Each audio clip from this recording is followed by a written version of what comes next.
नमस नमस्कार दोस्तों। ये पेपर है सेकंड ग्रेड का और ग्रुप सी का है। ठीक है, ये पूरा देखेंगे। इसमें आंसर की मैं बता देता हूँ। आरपीएससी के माध्यम से एग्ज़ाम ली गई है। General knowledge group C. Exam date है 9/9/25। ठीक है, एग्ज़ाम डेट है 9/9/25। ठीक लिख रखी है इसमें। आंसर की जो डेट है उसकी डेट है 31/10/25। 31/10/25। ठीक है, तो कुल इसमें 100 क्वेश्चन है। मनोविज्ञान के तो देख चुके हैं, तो चलिए शुरू करते हैं। Next Jain textile park Rajasthan के किस जिले में अवस्थित है? Next Jain textile park Rajasthan के किस जिले में अवस्थित है? अजमेर में, पाली में, अलवर में, जयपुर में। अजमेर की स्थापना किसने की थी? अजय राज ने की थी। ठीक है, जयपुर सवाई जय सिंह। अब जयपुर से ही जयपुर प्रजामंडल की बात है, तो जयपुर प्रजामंडल में कौन है? यानी कि सबसे प्रथम तो कपूरचंद पाटनी है। कपूरचंद पाटनी। ठीक है, 3 है जयपुर प्रजामंडल से संबंधित। कपूरचंद पाटनी और हीरालाल शास्त्री। कपूरचंद पाटनी, हीरालाल शास्त्री और जमनालाल बजाज। जैसे जमनालाल बजाज, जैसे जयपुर। जमनालाल बजाज उनकी जो धर्मपत्नी है उसका नाम क्या है? जैसे जमनालाल बजाज जानकी बाई। ठीक है, जानकी बाई है जमनालाल बजाज की धर्मपत्नी का। और जो हीरालाल शास्त्री है उनकी धर्मपत्नी का नाम क्या है? जो बनस्थली विद्यापीठ की स्थापना की थी टोंक में। ठीक है, कहाँ की थी? टोंक में। हीरालाल शास्त्री और उनकी धर्मपत्नी का नाम क्या है? रतन शास्त्री। रतन शास्त्री। ठीक है, रतन शास्त्री है। तो क्या है अब इसमें बताइए। Next Jain textile park Rajasthan के किस जिले में अवस्थित है? अजमेर में, जयपुर में, पाली। रणकपुर जैन मंदिर, पैसे पाली। ठीक, 1444 खंबे कहाँ हैं? पाली में, रणकपुर जैन मंदिर। अलवर में जो अलवर है वो नीमू चना हत्याकांड हुआ था। नीमू चना, ठीक है ना, तो चना से याद रखते हैं। नीमू चना हत्याकांड कहाँ हुआ था? अलवर में। रणकपुर पे से पाली है। जयवाई बांध है, जयवाई बांध वो भी पाली में है। जवाई भैवाई नृत्य वो भी पाली में है। ठीक है, जो लीलड़ी जूजड़ी सूकड़ी है ना, जैसे कि जो लूनी है, लूनी। ठीक है, लूनी। लूनी का न है ना, तो न से नाग पहाड़, नाग पहाड़ से उद्भव होता है लूनी नदी का। ठीक है, लूनी न से नाग पहाड़। तो इसकी सहायक नदी कौन कौन सी है? ई की मात्रा ज़्यादा लगेगी, जैसे कि लीलड़ी जोजड़ी, लीलड़ी जोजड़ी। ठीक, लीलड़ी जोजड़ी और बांडी। लीलड़ी जोजड़ी बांडी और एक सूकड़ी। ठीक है, और जो खारी है, खारी तो बनास की है। और अनास किसकी सहायक नदी है? एनास है। अनास बनास की है, बेनास है। अनास, अनास बनास की नहीं है, अनास माही की है, सॉरी, है ना, अनास माही की है।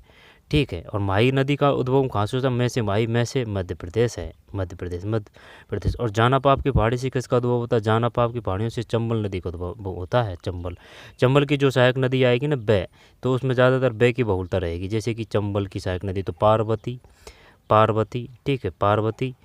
और एक काली सिंध है, पार्वती काली सिंध। बनास है। ठीक, बनास का बेनास। ठीक है, सबसे बड़ा कैचमेंट जो एरिया है वो किसका है? बनास का या फिर चंबल का? बनास का। ठीक है, नित्यवाही नदी कौन सी है? चंबल है, चंबल है। राजस्थान की अगर पूछे कि भाई बताइए सबसे नदी लंबी जो कौन सी है, वो बनास है। ठीक है, और अगर वैसे लंबाई की बात करें तो वो चंबल है। राजस्थान की बात तो बनास है। अब ये बताइए, जो साबरमती नदी है, साबरमती नदी है, उसका उद्भव कहाँ से होता है? साबरमती नदी का उद्भव होता है, जैसे कि ये राजस्थान है, ये राजस्थान है, तो राजस्थान के उदयपुर के दक्षिणी निम्न पहाड़ी से, उदयपुर की दक्षिणी निम्न पहाड़ी से साबरमती नदी का पश्चिमी बनासन है, साबरमती नदी का उद्भव होता है। चलिए, next Jain textile park Rajasthan के किस जिले में अवस्थित है? अजमेर में, जयपुर में। अजमेर में जो आना सागर झील है ना, उसके ही पास में अभी ये क्वेश्चन आया था। जो 7 जो अवैध खनन, वो अवैध निर्माण किया गया था, ठीक है ना, उनको तोड़ भी दिए गए हैं हाई कोर्ट के माध्यम से। और वो जो 7 जो अजूबे हैं वो कोटा में है, लेकिन अगर कोर्ट की अगर बात की जाए कि भाई कोर्ट ने कौन को तोड़ने की बात की है, तो वो आना सागर झील है। ठीक है, वन्य पक्षी वगैरह उनको किसी प्रकार का कष्ट न हो, इस वजह से, ठीक है, कोर्ट ने कह दिया कि ये आपने अवैध रूप से इनका निर्माण करवाया है। ठीक है, सरकार ने करवाया तो वो तोड़ दिए हैं। 7 वो आना सागर झील में है, वो 7। एक में 2 है, पाली। निम्नलिखित वन्य अभ्यारण्य अवस्थिति में से कौन सा सही सुमिलित है? शेर गढ़ रे से 12 है, ये कोटा 12 चल जाएगा, 12 नहीं है तो कोटा, कोटा नहीं है तो 12, शेरगढ़ 12। और जो काले हिरण है वो काले हिरण कहाँ है? चूरू है, काले हिरण चूरू है, ठीक है। काले हिरण चूरू है। और सीता माता अभ्यारण्य, सीता माता अभ्यारण्य किस लिए प्रसिद्ध है? सीता माता, तो ये गिलहरियों के लिए, उड़न गिलहरियों के लिए प्रसिद्ध है। सीता माता का अभ्यारण्य कहाँ है? सीता माता का अभ्यारण्य, तो सीता माता का अभ्यारण्य चित्तौड़गढ़, ठीक है, सही है क्या? चित्तौड़गढ़, सीता माता का अभ्यारण्य। भसौरगढ़ जो वो है, जो भसौरगढ़ दुर्ग है वो कहाँ है? चित्तौड़गढ़ में है। कुंभलगढ़ जो कहाँ है? भसौरगढ़ चित्तौड़गढ़ में ही है, ये निजी संपत्ति है, ठीक है, फिलहाल में बंद है भैंसौरगढ़, भैंसौरगढ़। और जवाहर सागर, जवाहर सागर जयपुर, ठीक, एक जैसे 9 महल है वो पासवानों के लिए बनाए गए थे, वो जयपुर में ही है, उदयपुर, ठीक है, उदयपुर, उदय सागर, उदयपुर की स्थापना किसने की थी? उदय सिंह ने की थी। जैसलमेर की स्थापना की थी? जयसल ने की थी। अजमेर की स्थापना किसने की थी? अजय राज ने की थी।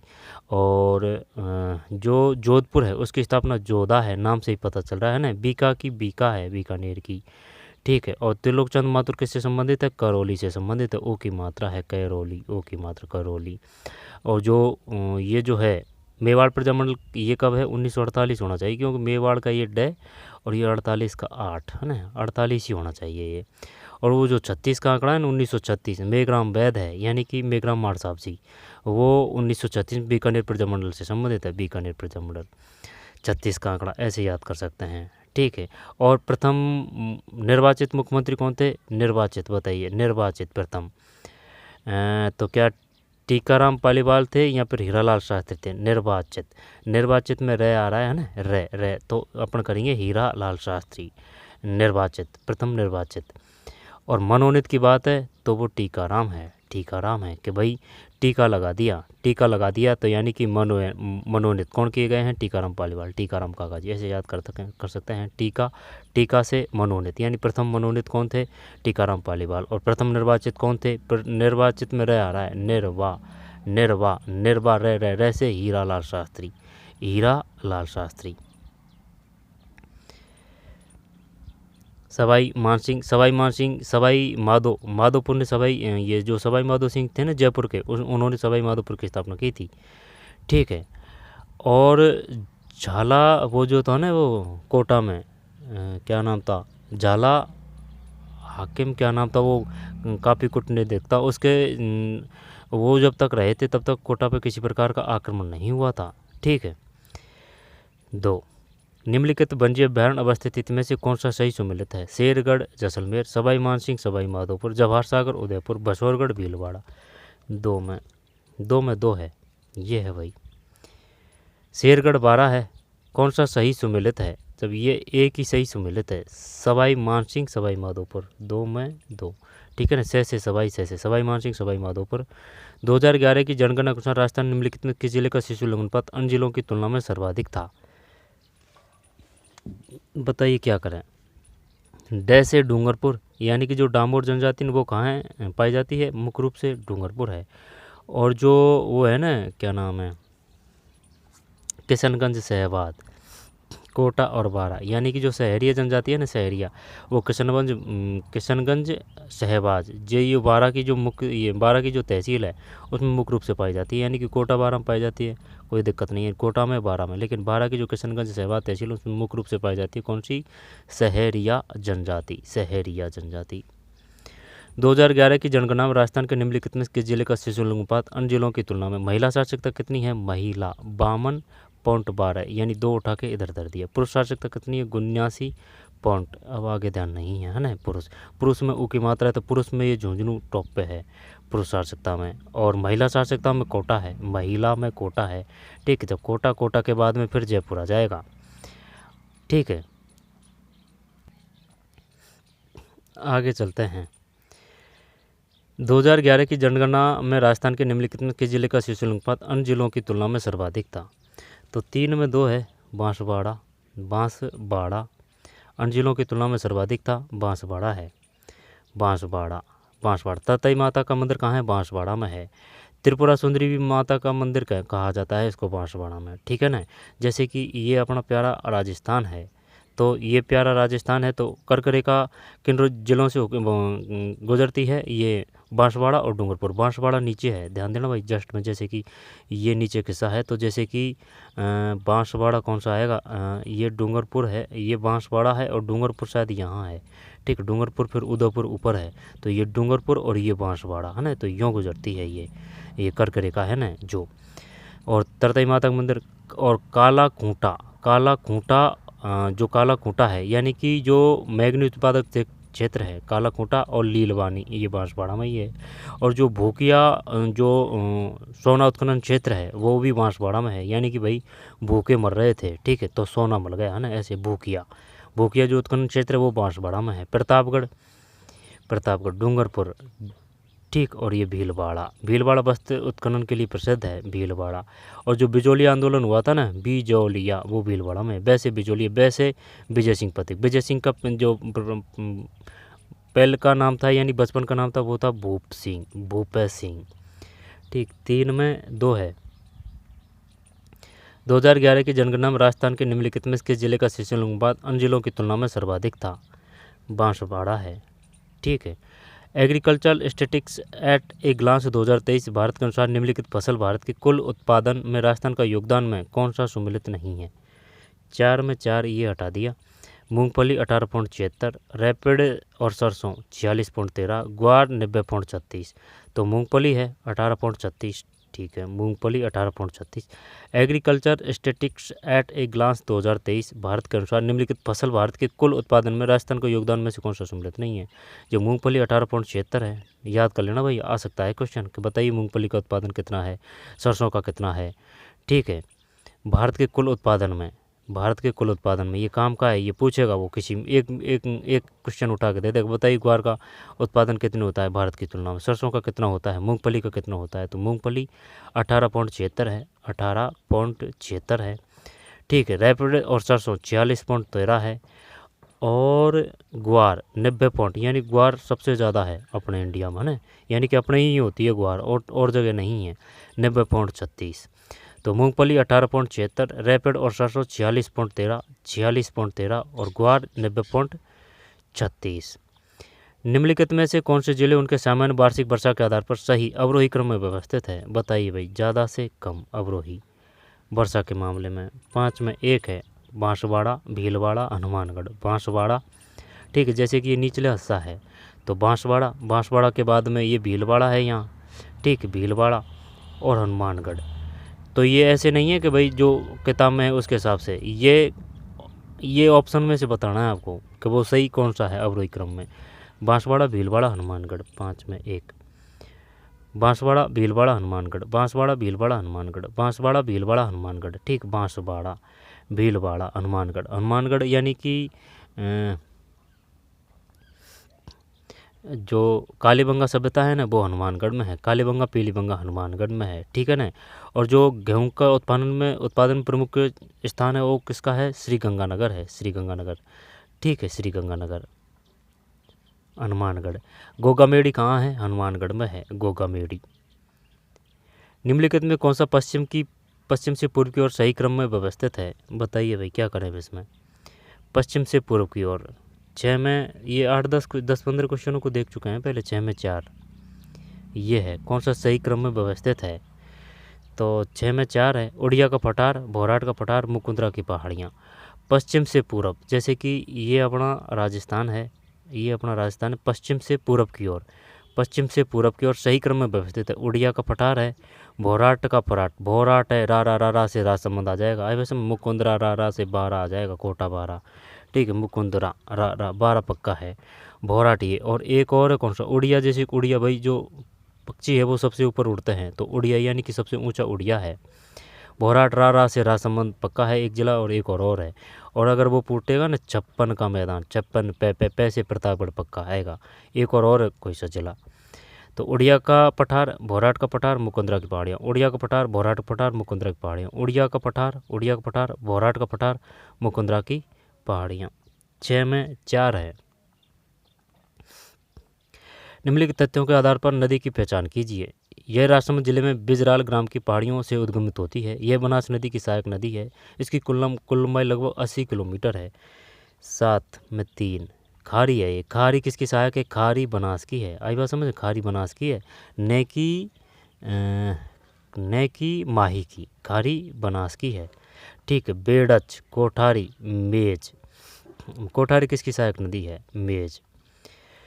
निम्नलिखित तथ्यों के आधार पर नदी की पहचान कीजिए। जब 7 में 3 है, 7 में 3 का मतलब ये है, तो ये पहचान है खाड़ी की। यह राजसमंद जिले में बिजराल ग्राम की पहाड़ियों से उद्गमित होती है। यह बनास नदी की सहायक नदी है। ठीक है, यह बनास नदी की सहायक नदी है। इसकी कुल लंबाई लगभग 80 किलोमीटर है। दोबारा से देखते हैं। यह राजसमंद जिले में बिजराल ग्राम की पहाड़ियों से उद्गमित होती है। बिजराल। निम्नलिखित तथ्यों के आधार पर नदी की पहचान कीजिए। यह राजसमंद जिले में बिजराल, अच्छा नाम है, बिजराल ग्राम की पहाड़ियों से उद्गमित होती है। वो पूछ सकता है, ये बताइए जो खारी जो नदी है वह किस ग्राम से उद्भव होता है? बिजराल। ठीक है, बिजराल है। यह बनास नदी की सहायक नदी है। ठीक है, ऐसे कर सकते हैं, वैसे बनास, वैसे बिजराल और ये खारी, है ना। यह बनास नदी की सहायक नदी है। इसकी कुल लंबाई लगभग 80 किलोमीटर है। 80। दोबारा से देखिए, यह राजसमंद जिले में बिजराल ग्राम की पहाड़ियों से उद्गमित होती है। यह बनास नदी की सहायक नदी है। इसकी कुल लंबाई लगभग 80 किलोमीटर है। सबसे लंबी नदी कौन सी है? चंबल है। ठीक, और अगर राजस्थान की बात की जाए तो वो बनास है। कैचमेंट एरिया में कौन सी है? कैचमेंट एरिया में वो बनासी है। पानी के मामले में नितवाही वो है। चरणवेती किसको कहा गया है? चंबल को कहा गया है। जनगणना 2011 के अनुसार शहरी राजस्थान 2001 से 11 तक 10 परिवर्तन निम्न में किस जिले में सबसे कम था? बताइए भाई। अलवर, हनुमानगढ़, प्रतापगढ़, डूंगरपुर। जनगणना 2011 के अनुसार शहरी राजस्थान में 2001 से 11 तक 10 के परिवर्तन निम्न में किस जिले में सबसे कम था? 10 के। महिला साक्षरता तो वो 52.12, ठीक है। और जालौर में सबसे कम है। ठीक है, सबसे ज़्यादा साक्षरता कोटा है। और जैसे कि अगर शहरी जो जनसंख्या है उसका जो प्रतिशत है, यानी कि शहरीकृत, तो वो कोटा है। और सबसे कम जो शहरीकृत यानी कि ग्रामीण जनसंख्या सबसे कम कहाँ मिलेगी? कोटा में मिलेगी। कोटा में कोटा बैराज है और जवाहर सागर बांध है। ठीक है, कोटा। मेजर बटन नेतृत्व कहाँ किया था? कोटा किया था। 8 में 4। जनगणना 2011 के अनुसार शहरी राजस्थान में 1 से 11 तक 10 की परिवर्तन निम्न में किस जिले में सबसे कम था? डूंगरपुर में सबसे कम था भाई। परिवर्तन निम्न में से शहरी राजस्थान 10 के परिवर्तन निम्न में किस जिले में सबसे कम था? अगर जैसे कि लिंगानुपात बात की जाए ना, वो डूंगरपुर में सबसे ज़्यादा है। आई बात समझ में? तो सबसे कम था। तो क्या कि वो पूछ रहा है शहरी राजस्थान में 2001 से 11 तक 10 की परिवर्तन निम्न में किस जिले में सबसे कम था? डूंगरपुर। जबकि Alwar, Hanumangarh, Pratapgarh. India state of forest report 2023 के अनुसार निम्नलिखित में सबसे कम कुल वनावरण क्षेत्र वाले जिलों का युग्म कौन सा है? तो 9 में 4 है, चूरू तथा हनुमानगढ़। दोबारा से देखते हैं। India state of forest report 2023 के अनुसार निम्नलिखित में सबसे कम कुल वनावरण क्षेत्र वाले जिलों का, अब वो बात तो सही है, चूरू हनुमानगढ़ है ना। चूरू और वैसे बीकानेर है, लेकिन ये आपको ऑप्शन के हिसाब से बताना है इसमें। तो चूरू तथा हनुमानगढ़। चूरू और हनुमानगढ़। पाबूजी किससे संबंधित है? पाबूजी ऊँटों से संबंधित है। ऊँटों से। तो चूरू तथा हनुमानगढ़ है। पशुगणना 2019 के अनुसार राजस्थान में भारत के ऊँटों का प्रतिशत है। बताइए भाई। पशुगणना 2019 के अनुसार राजस्थान में भारत के ऊँटों का प्रतिशत 2019 के अनुसार 10 में 2, 84.43। पशुगणना 2019 के अनुसार राजस्थान में भारत के ऊँटों का प्रतिशत यानी कि 84.43, यानी कि ऊँट अपने यहीं है। ठीक है, 84-43 यानी ये 4 है, इधर 4 धर दिया और 3 और ये 8, यानी कि 8 फिर 4 है ना, और फिर ये 43 यानी 84-43 है। बताइए इसमें 1923 ईस्वी में ब्यावर से राजस्थान नामक साप्ताहिक अखबार का प्रकाशन किसने आरंभ किया? 1923 ईस्वी में ब्यावर से राजस्थान नामक साप्ताहिक अखबार का प्रकाशन किसने? विजय सिंह पथिक है। विजय सिंह का बचपन का नाम भूप सिंह है। ठीक है, और इनका जो पहले इन्होंने जो समाचार पत्र, यानी कि एक तो प्रताप है, प्रताप के बाद में जैसे कि अगर क्रम पूछे ना तो तरुण पहले आएगा, है ना। ये ध्यान रखना है, तरुण पहले है, नवीन बाद में है। यानी कि तरुण कोई छोटा सा पौधा है ना, तो तरुण पहले, नवीन बाद में। प्रताप इनका ही था। 11 में 3 है, ऋषि दत्त मेहता। 1923 में ब्यावर से राजस्थान नामक साप्ताहिक अखबार का प्रकाशन किसने आरंभ किया? ऋषि दत्त मेहता। रामनारायण चौधरी, वेंगु प्रजामंडल, रामनारायण चौधरी। जयनारायण व्यास है। जयनारायण ये मारवाड़ प्रजामंडल से संबंधित, मारवाड़ दे दे या फिर जोधपुर दे दे, है ना। जयनारायण। रामनारायण चौधरी वेंगु, है ना। रामनारायण चौधरी वेंगु से। विजय सिंह पथिक ये हो बिजोलिया हो गया। ऋषि दत्त मेहता। त्रिलोकचंद माथुर करौली, ठीक। मेघराम बैज जी वो 1936 बीकानेर से। तो 11 भोजी लंबरदार वो करौली, वो भरतपुर से संबंधित है। भोजी लंबरदार भरतपुर। 11 में 3 है। 1923 ईस्वी में ब्यावर से राजस्थान नामक साप्ताहिक अखबार का प्रकाशन किसने किया? 1923 ईस्वी में ब्यावर से राजस्थान नामक साप्ताहिक अखबार का प्रकाशन किसने आरंभ किया? ऋषि दत्त मेहता। 11 में 3 ऋषि दत्त मेहता। निम्नलिखित में कौन सा डिंगल शैली में इतिहास विषयक सामग्री का गद्य ग्रंथ नहीं है? झूलना, विगत, ख्यात, बात। निम्नलिखित में कौन सा डिंगल शैली में, डिंगल और पिंगल, इतिहास विषयक सामग्री का गद्य ग्रंथ नहीं है? गद्य मतलब जैसे कि अपन कहानी वगैरह है ना, वो गद्य में है। पद्य मतलब जो बोल के गाया जाता है। तो गद्य ग्रंथ नहीं है, ये बताना है भाई। तो 12 में 1 है झूलना, ये नहीं है। विगत है। निम्नलिखित में से कौन सा डिंगल शैली में इतिहास विषयक सामग्री का गद्य ग्रंथ नहीं है? यानी कि ये जो 12 में 1 है झूलना, तो बाकी के ये क्या है कि ये पद्य में है ना। इसका मतलब यही है, गद्य ग्रंथ नहीं है झूलना। जबकि बाकी के गद्य ग्रंथ है विगत, बात, ख्यात, यानी कि तय, ख्यात, विगत, बात, ख्यात, विगत, बात, ख्यात, विगत। क्या है ये? गद्य है। बात, ख्यात, विगत, बात, ख्यात और विगत, ये क्या है? गद्य है। ठीक, पूछ लेगा वो। बताइए निम्नलिखित में कौन सा जो गद्य ग्रंथ है, निम्नलिखित में कौन सा पद्य ग्रंथ है? तो बात, ख्यात, विगत, ये तो क्लियर है ना। बात, ख्यात और विगत, झूलना नहीं है। 12 में 1। 13 औरंगजेब ने महाराजा राज सिंह को कौन से परगने प्रदान किए? औरंगजेब ने महाराणा राज सिंह मेवाड़ से, ठीक है। औरंगजेब ने महाराणा राज सिंह को कौन से परगने प्रदान किए? तो 13 में 3 है। डूंगरपुर, बांसवाड़ा, ग्यासपुर। औरंगजेब ने महाराणा राज सिंह जो चारुमती से विवाह से संबंधित थे, ठीक है ना। चारुमती, हाँ चारुमती तो नाम था कि कोई और था? चारुमती। औरंगजेब से चल रही थी चर्चा, लेकिन इनको ही वरण किया था, राज सिंह को। औरंगजेब ने महाराणा राज सिंह को कौन से परगने प्रदान किए? तो 13 में 3 है। डूंगरपुर, बांसवाड़ा, ग्यासपुर। डूंगरपुर, बांसवाड़ा, ग्यास, अच्छा नाम है ना, ग्यासपुर। नेवरी, ये नेवरी पैर है। अगर नेवोरी की अगर बात करेगा वो, तो अपन हाथ करेंगे। नेवरी पैर है। तो 14 में 1 है। तो जैसे कि देखिए है ना, नेवरी पैर का है, और जो निबोरी है वो हाथ का है। और जो जैसे कि कान है, तो कान में एक तो मुर्की पहनी जाती है, मुर्की इस प्रकार से ना, कान में मुर्की है। एक लौंग है, मुर्की लौंग, पीपड़ पत्रा, मुर्की लौंग, पीपड़ पत्रा, अंगोट्या और एंगोनिया। मुर्की, लौंग, अंगोट्या, अंगोनिया और पीपड़ पत्रा, है ना, ये कान के हैं। और कौन सा है कान का? सुरलिया है कान का, वैसे नाम से ही पता चल रहा है सुरलिया, ठीक है, ये कान का ही है। चौंप है वो नाक का है, चौंप नाक का है। और चूप है ना, चूप वो दांत का है। चूप और रखन ये दांत का है, चूप और रखन दांत का है। चौंप है जो लौंग का है, ठीक है। बस चौंप है जो नाक का है।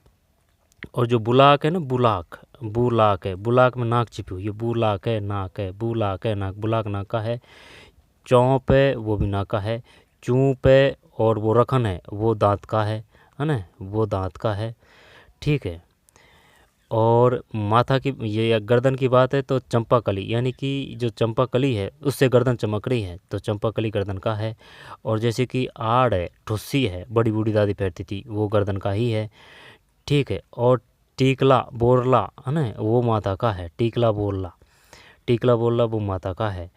इसके बाद में निबोरी ये पैर हो गया। और पैर और भी काफ़ी है ना। और जैसे कि कमर की बात है तो कैसे कमर है, ठीक है। कैसे कणकती है, कमर कणकती, और यानी तगड़ा है मोटा आदमी उसकी तगड़ी है कमर, यानी कि तैगेड़ी, तगड़ी भी कमर का है। कैसे कणकती, कंदोरा, और ये तगड़ी, कणकती कंदोरा और तगड़ी किसकी है? ये कमर के हैं। कणकती, कंदोरा और तगड़ी महिलाओं के आभूषण है, ठीक, कणक कैसे, कणकती, कंदौरा और तगड़ी, ये किसके हैं, ये कमर के हैं। नेवरी आभूषण स्त्रियाँ कहाँ पहनती है, नेवरी पैर में पहनती है। कान के हो गए, हाथ के कौन कौन से हैं, हाथ के, हाथ की जो अंगूठी है उनको क्या बोलते हैं, अंगूठी को, अंगूठी को क्या बोलते हैं, अंगूठी को।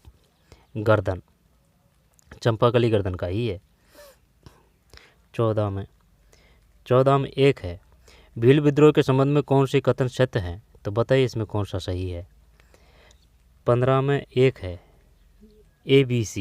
ABC सभी सही है। भील विद्रोह के संबंध कौन से कथन सत्य, प्रारंभिक भील विद्रोह स्वतः स्फुरित थे, वे अंग्रेज राज्य के अंतर्गत स्थापित नई व्यवस्था की प्रतिक्रिया स्वरूप थे, जंगल में बाह्य तत्वों के प्रवेश ने सामाजिक तनाव उत्पन्न कर दिया था। प्रारंभिक भील विद्रोह स्वतः स्फुरित थे, यानी कि वे स्वतः से ही चल रहे थे, ठीक है, ऐसे नहीं था कि भाई ये एकदम यहाँ पर कोई सोच से यहाँ पर ऐसे, वो स्वयं शुरू से ही वे खुद में ही वो चल रहे थे, ठीक है, ये नहीं है कि कोई नेता हो या फिर वो होगा ना, स्वतः स्फुरित थे। प्रारंभिक भील विद्रोह की बात है। मानगढ़ धाम कब हुआ था, मानगढ़ धाम ये बांसवाड़ा में हुआ था। मानगढ़ धाम घटना कब घटित हुई थी, ये 17, ये तो ध्यान नहीं आ रहा है, 17 है ना, 17 और 1913 है ना, 17 ये कौन सा महीना है, 17/1913 है, ये ध्यान रख लेना। और जो जलियांवाला हत्याकांड है वो हुआ था 1919 में, 13 अप्रैल 1919 में। और ये जो मानगढ़ धाम है बांसवाड़ा में, ये 17 है, ठीक है, और 1913 है। गोविंदगिरी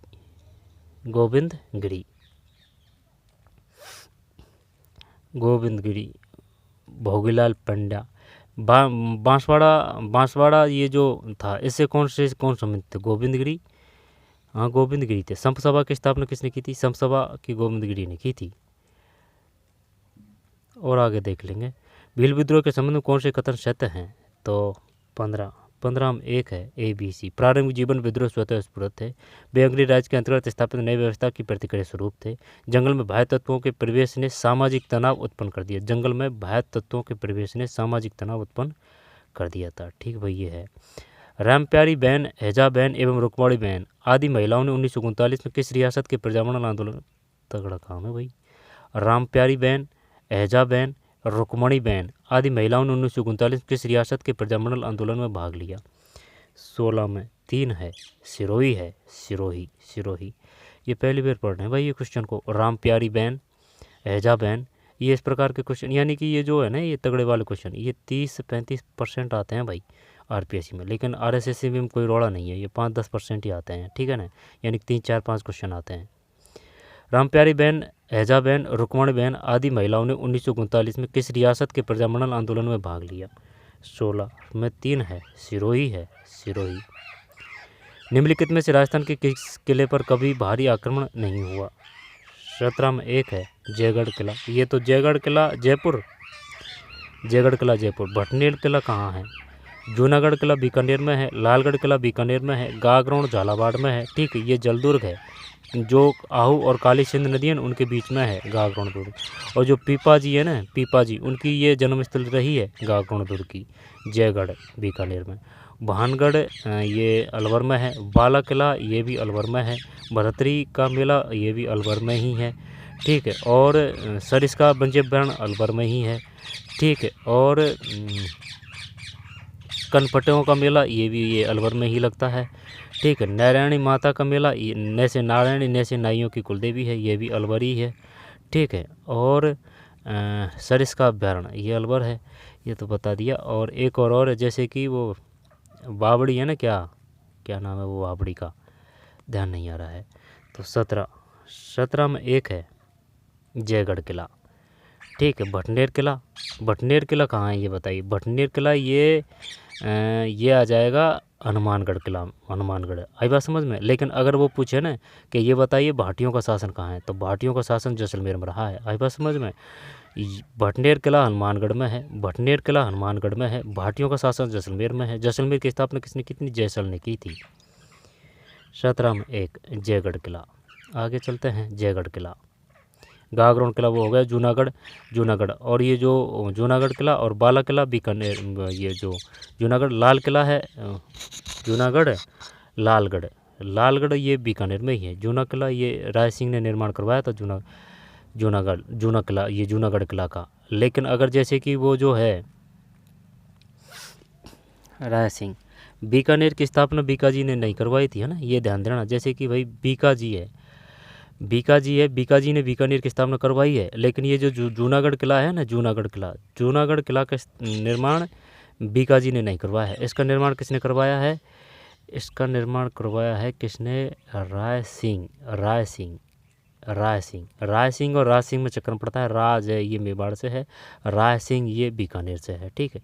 जब ये जो है ना, दोबारा देखिए, निम्नलिखित में राजस्थान के किस किले पर कभी भी भारी आक्रमण नहीं हुआ? 17 में एक है जयगढ़ किला। भटनेर किला भाटियों का शासन तो जैसलमेर में, भटनेर किला हनुमानगढ़ में, गागड़ और झालावाड़ आहू काले सिंधु नदी पर। जूनागढ़ किला हो या फिर लालगढ़ किला हो, ये बीकानेर में है। लेकिन जैसे कि जूनागढ़ किला की बात है तो ये है राय सिंह ने निर्माण करवाया था, ठीक है। लेकिन जैसे कि बीकाजी है ना, बीकाजी ने निर्माण करवाया था किसका? बीकानेर की स्थापना की थी।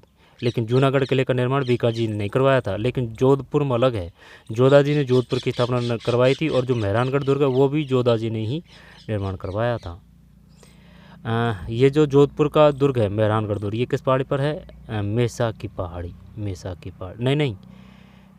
पहाड़ी, चिड़िया टूक पहाड़ी, मेसा की पहाड़ी या फिर चिड़िया टूक पहाड़ी, देखना पड़ेगा, कंफ्यूज हो रहा है। 17 में एक है। पाग दस्तूर किसे कहा जाता है? बताइए भाई। 18 में 4।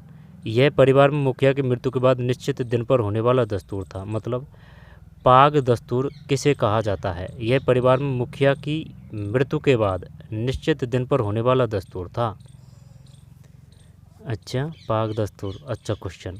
यह परिवार में मुखिया की मृत्यु के बाद निश्चित दिन पर होने वाला दस्तूर था। दोबारा से देखिए, पाग दस्तूर किसे कहा जाता है? यह परिवार में मुखिया की मृत्यु के बाद निश्चित दिन पर होने वाला दस्तूर था। 18 में 4, फिर 19। दक्षिण पूर्वी राजस्थान में निम्नलिखित में से किस प्राचीन संस्कृति का विकास? दक्षिण और पूर्वी, जैसे कि ये अपना राजस्थान है ना, तो दक्षिण और पूर्वी। आहड़ की बात करेगा ना, वो आहड़ से एच सांक लिया है, और ये उदयपुर है, आहड़ संस्कृति। प्रथम की बात करेगा तो अक्षय कीर्ति व्यास ने उत्खनन किया था, अक्षय कीर्ति व्यास। और एक और है आहड़ से ही। बागौर की बात है तो बागौर वो भीलवाड़ा है, बागौर सभ्यता कहाँ है? भीलवाड़ा है। नाल, यानी कि नाल तो हवाई अड्डा है, वो बीकानेर में है। लेकिन जैसे कि नो है, जिसको कहते हैं लोहे संस्कृति, ये कहाँ है? बीकानेर में है, ठीक है। और ये जो जयपुर में है, ये बैराठ जयपुर में है, ठीक है। आहड़ उदयपुर हो गई। और कौन सी है? गिलुंड है ना, गिलुंड राजसमंद में है, ठीक है ना, गिलुंड राजसमंद में। कालीबंगा पीलीबंगा वो हनुमानगढ़ है। जुते हुए खेत कहाँ से मिले हैं? कालीबंगा से मिले हैं। चूड़ियाँ वो कालीबंगा है। अग्नि वेदिकाएँ वो कालीबंगा है। 19, चूड़िया का पता नहीं, लेकिन जो अग्नि जो वेदिका है वो कालीबंगा है। 19 में 3 है आहड़। दक्षिण पूर्वी राजस्थान में निम्नलिखित में किस प्राचीन संस्कृति का विकास हुआ? आहड़ उदयपुर में। प्रथम की बात करें कि आहड़ उत्खननकर्ता प्रथम कौन थे? आहड़ जो संस्कृति, ऐसे आहड़ ऐसे अक्षय कीर्ति व्यास है। इसके बाद में दूसरा आएगा कालीबंगा पीलीबंगा हनुमानगढ़ है, ठीक है। और जो गेहूँ से संबंधित वो तो श्रीगंगानगर, जैसे कि ये अपना राजस्थान है तो हनुमानगढ़ यहाँ है, श्रीगंगानगर यहाँ है। बैराठ जयपुर है। गणेश्वर सीकर है। ताम्र सभ्यता की जननी गणेश्वर, ताम्र सभ्यता की जननी गणेश्वर सीकर। और एक और इसी प्रकार का क्वेश्चन, वो ध्यान नहीं आ रहा, कंफ्यूज है। 19 में 3 है आहड़।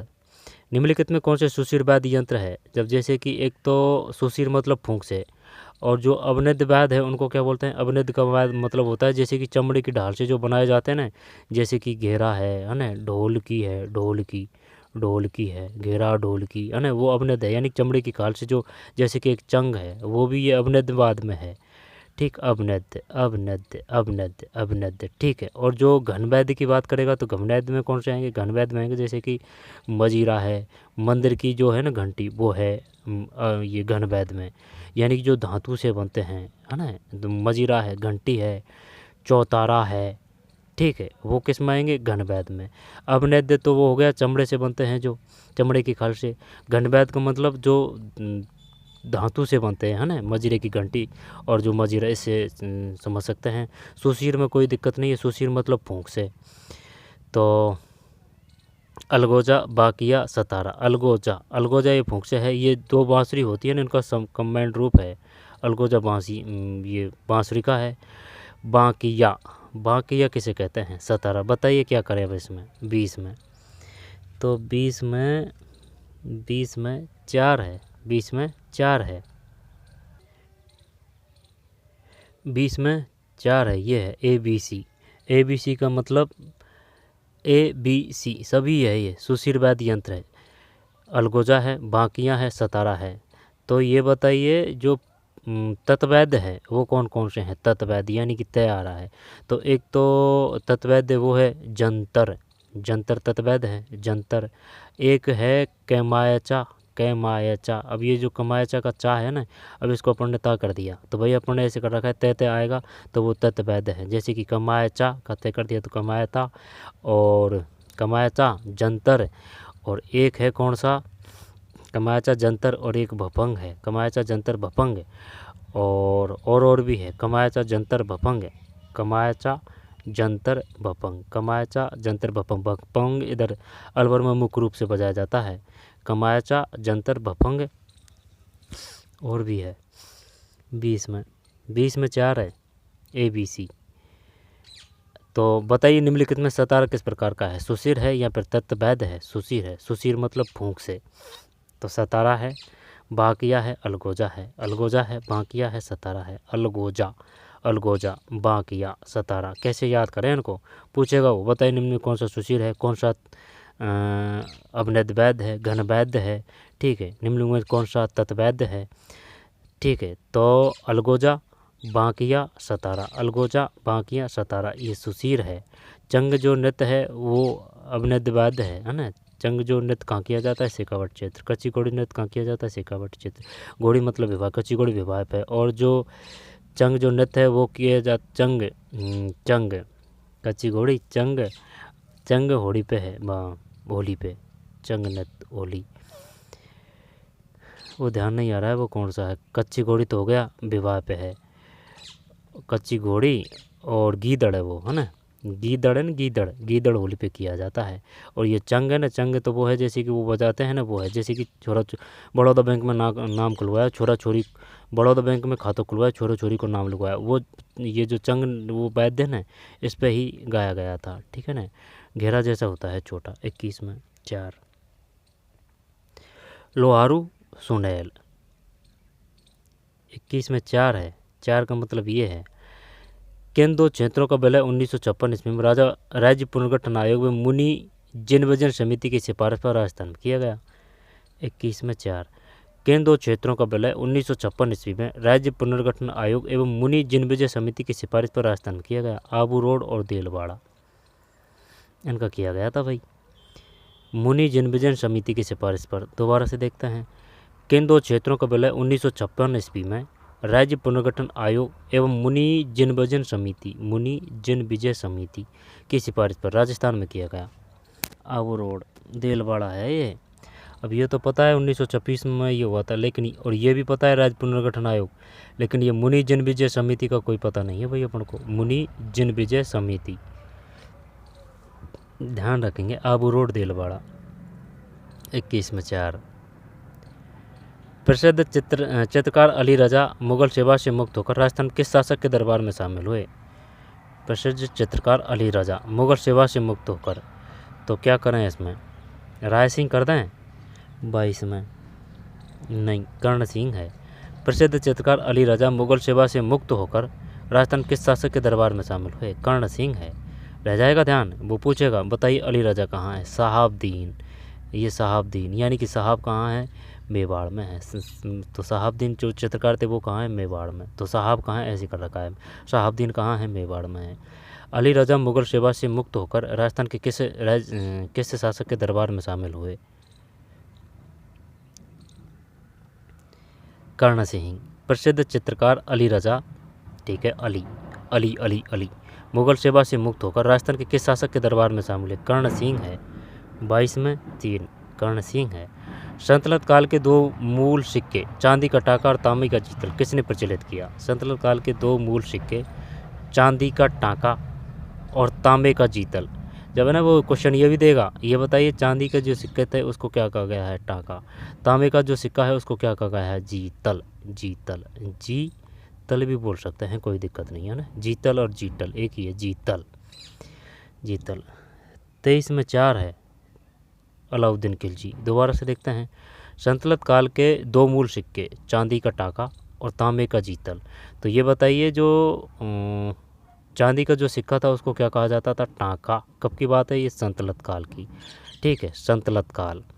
तो चांदी का टाका और तांबे का जीतल, यानी कि जो जीतल होता था वो किसका होता था? चांदी का, सोने का, तांबे का? तांबे का होता था। दोबारा से देखते हैं। संतलत काल के 2 मूल सिक्के चांदी का टाका और तांबे का जीतल किसने प्रचलित किया?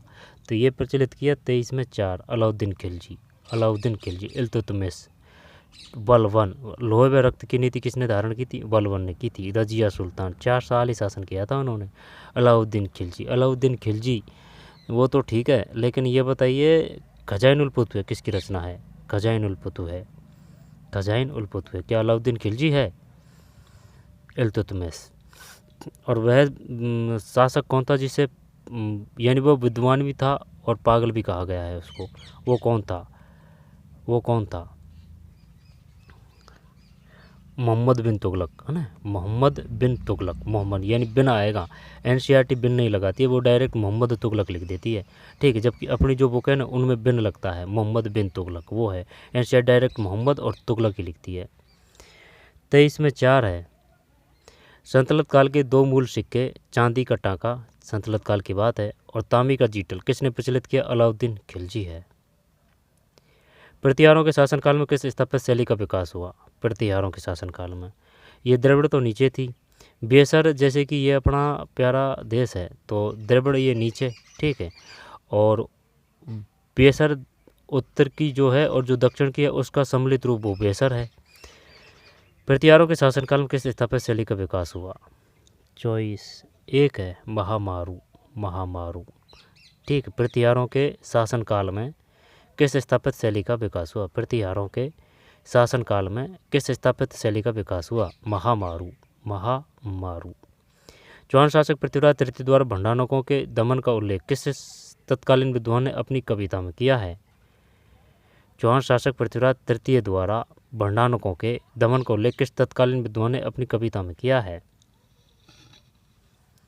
25 2 है जिनपति सूरी, है ना। जो अगर आरपीएससी की तैयारी कर रहे हैं तो वो आरपीएससी के ही पेपर देखें, फिर जाके आरएसएसबी के पेपर देखें, और जो आरएसएसबी की तैयारी कर रहे हैं तो वो आरएसएसबी के पेपर देखें। इसको देखने के बाद में वो आरपीएससी के क्वेश्चन पेपर देखें। यह नहीं कि भाई जैसे कि आरएसएसबी की कर रहा है तो वो पहले आरपीएससी के क्वेश्चन हो, क्योंकि आरपीएससी का जो पेपर का ट्रेंड है वो अलग है, आरएसएसबी का अलग है। RSSB direct fact to fact, ठीक है ना, और वो अपने सिलेबस से गुमराह नहीं होती है, जबकि आरपीएससी किधर भी चल जाती है इसका कोई अता पता नहीं है। तो पहले अपना जो सिलेबस यानी आरएसएसबी उनके पेपर देखें, इसके बाद में आरपीएससी के, ठीक है, लेकिन पहले इनको देखें। और आरपीएससी के पहले अगर आरपीएससी के पहले खुद के पेपरों को देखें, इसके बाद में आरएसएसबी के पेपरों को देखें। 25 में 2 है। चौहान शासक पृथ्वीराज तृतीय द्वारा भंडारकों के दमन को उल्लेख किस तत्कालीन विद्वान ने अपनी कविता में किया? जिनपति सूरी है, जिनपति सूरी। चौहान शासक पृथ्वीराज तृतीय द्वारा भंडारकों के दमन का उल्लेख किस तत्कालीन विद्वान ने अपनी कविता में किया? जिनपति सूरी। चौहान शासक पृथ्वीराज तृतीय द्वारा भंडारकों के दमन का उल्लेख किस तत्कालीन विद्वान ने अपनी कविता में किया? जिनपति सूरी है। 25 के बाद में 26, निम्नलिखित में कौन से कथन सही है? आंसर ही देख लेते हैं। 26 में 3 है, 3 का मतलब ABC है, तो तीनों ही सही है। ये KN दीक्षित बैराठ में उत्खनन से संबंधित है। दीक्षित बैराठ से सूती वस्त्र का टुकड़ा प्राप्त हुआ है। बैराठ ये वही भीलवाड़ा है, नहीं वो बैराठ जयपुर है। बैराठ में बीजक की पहाड़ी पर एक अशोककालीन वृत्ताकार मंदिर के साक्ष्य मिले हैं। दयाराम साहब ने अपनी रिपोर्ट में जिसका उल्लेख किया है, ठीक है। 26 में 3 है, 26 में 3 का मतलब ABC है। KN दीक्षित बैराट में उत्खनन से संबंधित है। बैराट ने सूती वस्त्र का टुकड़ा प्राप्त हुआ था। ABC 26 में 3 है ABC। KN दीक्षित बैराट में उत्खनन से दीक्षित। ये पूछेगा बताइए बैराट के उत्खनन से कौन संबंधित है? दीक्षित। बैराट से सूती वस्त्र का टुकड़ा प्राप्त हुआ है। सूती। बैराट जयपुर है। गिलुंड राजसमंद है। बैराट में बीजक की पहाड़ी वैसे बीजक वैसे बैराट पर एक अशोककालीन वृत्ताकार मंदिर के साक्ष्य मिले हैं। दयाराम साहनी ने अपनी रिपोर्ट में जिसका उल्लेख किया है। दोबारा से देखते हैं। ठीक, इससे काफ़ी फैक्ट क्लियर हो रहे हैं। जैसे कि ये है ना बैराट से। KN दीक्षित बैराट में उत्खनन से संबंधित है। ठीक है। बैराट से सूती वस्त्र का टुकड़ा प्राप्त हुआ था। ठीक है। बैराट में बीजक की पहाड़ी पर एक अशोककालीन वृत्ताकार मंदिर के साक्ष्य मिले हैं। दयाराम साहनी ने अपनी रिपोर्ट में जिसको उल्लेख किया था। रक्षाबंधन के दिन बांधी गई राखियों को निम्नलिखित किस लोक देवता को अर्पित किया जाता है? तैसे तेजाजी तैसे तय आ रहा है ना, तो परबसर नाग और करनाल है। ठीक है। गोगा जी गै से गै 2 बेर गै आ रहा है, गै तो वो ददेरवा है। गोगा जी ददेरवा। गोगा मेड़ी हनुमानगढ़। रामदेव जी जैसलमेर, रामदेव जी। और जो कामर पंथ की स्थापना की थी रामदेव जी ने। सर्व धर्म समभाव के देवता रामदेव जी है। बाबूजी में ऊ की मात्रा है तो ये ऊँटों के देवता है और ये लक्ष्मण के अवतार कहे जाते हैं। तेजाजी जैसे कि तेज निकल रहा है भाई, शिव जी की जो तीसरी आँख है तो तेज निकल रहा है, तो तेजाजी को किसका अवतार कहा गया है? शिव जी का। लक्ष्मण का अवतार किसको कहा गया है? बाबूजी का। सर्व धर्म समभाव देवता कौन है? रामदेव जी। रामदेव जी जैसलमेर में रूणेचा। ठीक है। और ये गोगा जी है, गोगा जी ददेरवा। गै दे गोगा मेड़ी कहाँ है? हनुमानगढ़ में। 27 में 4। रक्षाबंधन के दिन बांधी गई राखियों को निम्नलिखित किस लोक देवता को अर्पित किया जाता है? रक्षाबंधन। गोगा मेड़ी। रक्षाबंधन के दिन बांधी गई राखियों को निम्नलिखित में से किस लोक देवता को अर्पित किया जाता है? गोगा मेड़ी। 27 में 4। निम्नलिखित में से झालावाड़ के किस शासक को तैत्या टोपे ने गिरफ्तार किया? झालावाड़ के किस शासक को तैत्या टोपे ने गिरफ्तार किया था? बताइए भाई। निम्नलिखित में से झालावाड़ के किस शासक को तैत्या टोपे ने गिरफ्तार किया? झालावाड़ के किस शासक को तैत्या टोपे ने? लक्ष्मण सिंह, भगवंत सिंह, मदन सिंह, 28 में 4 है, पृथ्वी सिंह है। ठीक है ना, ऐसे कर सकते हैं, पृथ्वी को ही कैद कर लिया। ठीक है ना, रह जाएगा ध्यान। निम्नलिखित में से झालावाड़ के है ना, झालावाड़ की बात है। झालावाड़ मतलब जैसे कि इधर नीचे की साइड की बात है। ये राजस्थान का जो हिस्सा है ना, ये वाड़ा कोटा बूंदी झालावाड़ है ना, वो झालावाड़ के किस शासक को तैत्या टोपे ने गिरफ्तार किया था? पृथ्वी है, यानी पृथ्वी को ही कैद कर लिया। तैत्या टोपे, पृथ्वी सिंह। गुद्दड़ और एक है कुद्दड़। कुद्दड़ घटना कहाँ हुई थी? कैसे कुद्दड़ कैसे सीकर है। और जो डीडवाना घटना जो वो है डावड़ा हत्याकांड है। डावेड़ा हत्याकांड, डा से डावड़ा, डा से डीडवाना नागौर। डावड़ा हत्याकांड कहाँ हुआ था? डीडवाना में हुआ था। कुद्दड़ कुक कैसे सीकर है। अब रही बात किसकी? मानगढ़ धाम, वो तो बांसवाड़ा है। ठीक है। गोविंदगिरी। और नीमूचना अलवर है। ठीक है। तो गुद और चांदनगाम वो महावीर जी से संबंधित है, जैन धर्म। गुदड़ संप्रदाय का प्रमुख पूजा स्थल धाम कहाँ स्थित है? परबसर नाग और खंडाल, वो तो उससे संबंधित है, तेजाजी है। आसिंद भीलवाड़ा है। दांतड़ा और भिना, ये बताइए कहाँ है? दांतड़ा और भिना, परबसर नाग और खंडाल है। ठीक। आसिंद भीलवाड़ा है, दांतड़ा और भिना है। भिना कहाँ है? जो 29 में 3 है। ठीक है। दांतड़ा। गुदड़ संप्रदाय का प्रमुख पूजा स्थल धाम कहाँ स्थित है? दांतेड़ा। गुदड़ संप्रदाय का प्रमुख पूजा स्थल धाम कहाँ स्थित है? दांतेड़ा। दोबारा से देखते हैं। गुदड़ संप्रदाय का प्रमुख पूजा स्थल धाम कहाँ स्थित है? गुदड़। ये ऐसे कर रखा है अपन है ना, जैसे गुदड़ का डे और ये दांतेड़ा। ठीक है। गुदड़ का डे काट देंगे सर, ये इधर काट देंगे। गुदड़ संप्रदाय का प्रमुख पूजा स्थल धाम कहाँ है?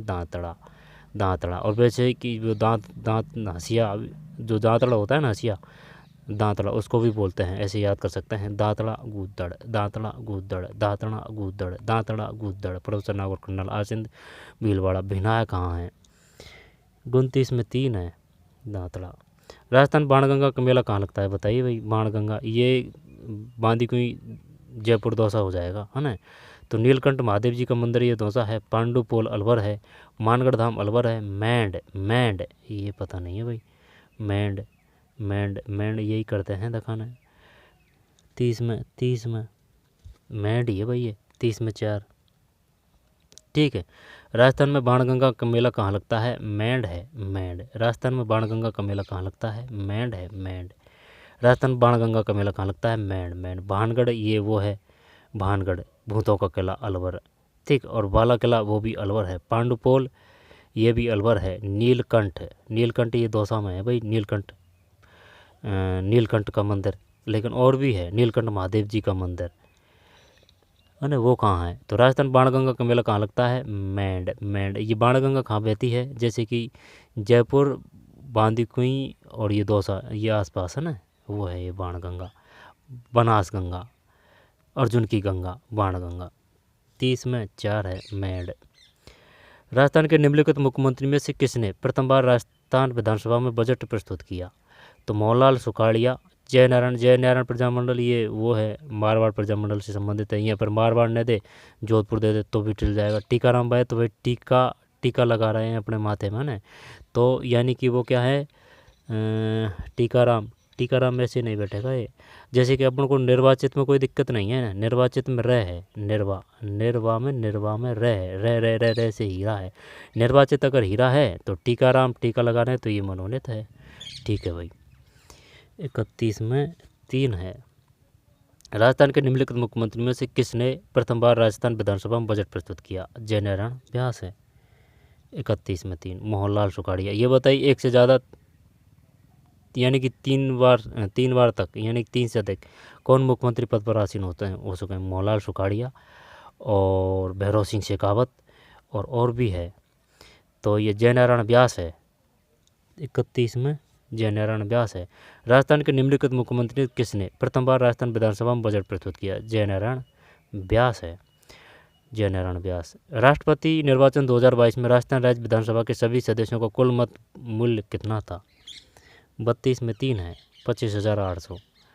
राष्ट्रपति निर्वाचन 2022 में ये तो क्या नहीं आएगा, छोड़ते हैं, 25,800 है। कुल मत मूल्य कितना था विधानसभा? अपनी जो राजस्थान की विधानसभा कितनी है? 200 है। और जो मंत्रिमंडल जो बनेगा वो कितना बनेगा? यहाँ तो 15% पूछेगा तो वो 15%, सदस्य संख्या होगा तो 30 से अधिक नहीं होना चाहिए, ये 200, ठीक है। और लोकसभा 25 है, राज्यसभा 10 है, कुल कितने हैं? 35 है, 25,800। 32 के बाद में 33।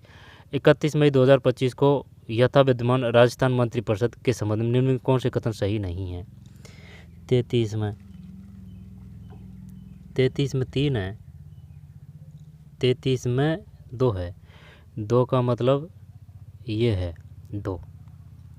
31 मई 2025 को यथा विद्यमान राजस्थान मंत्रिपरिषद के संबंध में कौन से कथन सही नहीं है? तो इसको हटा देते हैं। राजस्थान के वर्तमान मंत्रिपरिषद में 6 और मंत्रियों की नियुक्ति की जा सकती है। वर्तमान राजस्थान मंत्रिपरिषद में 2 महिला सदस्य है। राजस्थान के वर्तमान मंत्रिपरिषद में मुख्यमंत्री सहित कुल 24 सदस्य हैं, ठीक है। दोबारा से देखते हैं, 31 मई 2025 का अपडेट है। 33 में 2। 31 मई 2025 को यथा विद्यमान राजस्थान मंत्रिपरिषद के संबंध में कौन से कथन सही नहीं है? राजस्थान के वर्तमान मंत्रिपरिषद में 6 और मंत्रियों की नियुक्ति की जा सकती है, ठीक है, 6 और मंत्रियों की नियुक्ति की जा सकती है। तो 6 का मतलब भाई ये चॉइस है ना, जब 30 से अधिक नहीं होना चाहिए ना, यही तो पढ़ा है अपन ने।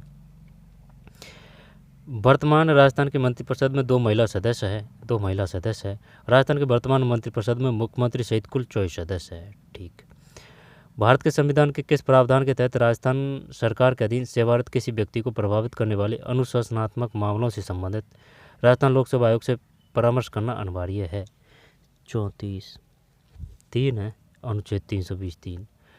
भारत के संविधान के किस प्रावधान के तहत राजस्थान सरकार के अधीन सेवारत किसी व्यक्ति को प्रभावित करने वाले अनुशासनात्मक मामलों से संबंधित राजस्थान लोकसेवा आयोग से परामर्श करना अनिवार्य है? अनुच्छेद 320(3) है। भारत के संविधान में राज्यपाल की शक्तियों से संबंधित अनुच्छेदों के संबंध में निम्नलिखित युगों पर विचार कीजिए। जब 35 में 4 है, 4 का मतलब 3 और 4 सही है, 3 और 4 सही है, ये और ये।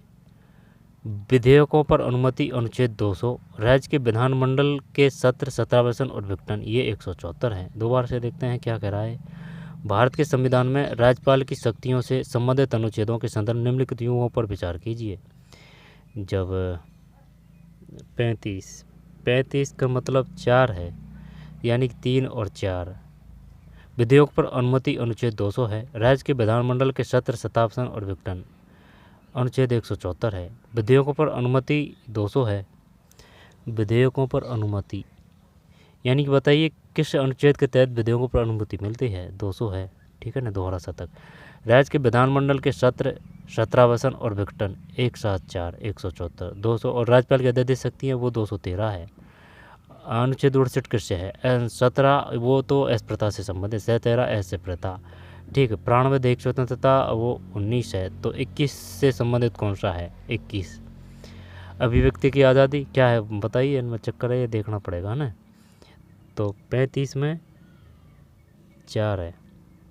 निम्न में से कौन राजस्थान राज्य मानवाधिकार, यानी कि मानव कोई आदमी है ऐसे याद कर रखा है, तो मानव को अपन ने दे दिए 2000 का नोट, यानी कि मानव अधिकार आयोग की स्थापना हुई है 2000 में। नोटिफिकेशन जारी कब हुआ है? 1999 में। तो 36 में 1 है। 36 में 1 का मतलब ये है, निम्न में कौन राजस्थान राज्य मानवाधिकार आयोग के अध्यक्ष नहीं थे? तो ये हटा दिया। न्यायमूर्ति एस सगीर अहमद है, न्यायमूर्ति एन के जैन है, न्यायमूर्ति कांता भटनागर है, ठीक है। अच्छा क्वेश्चन है।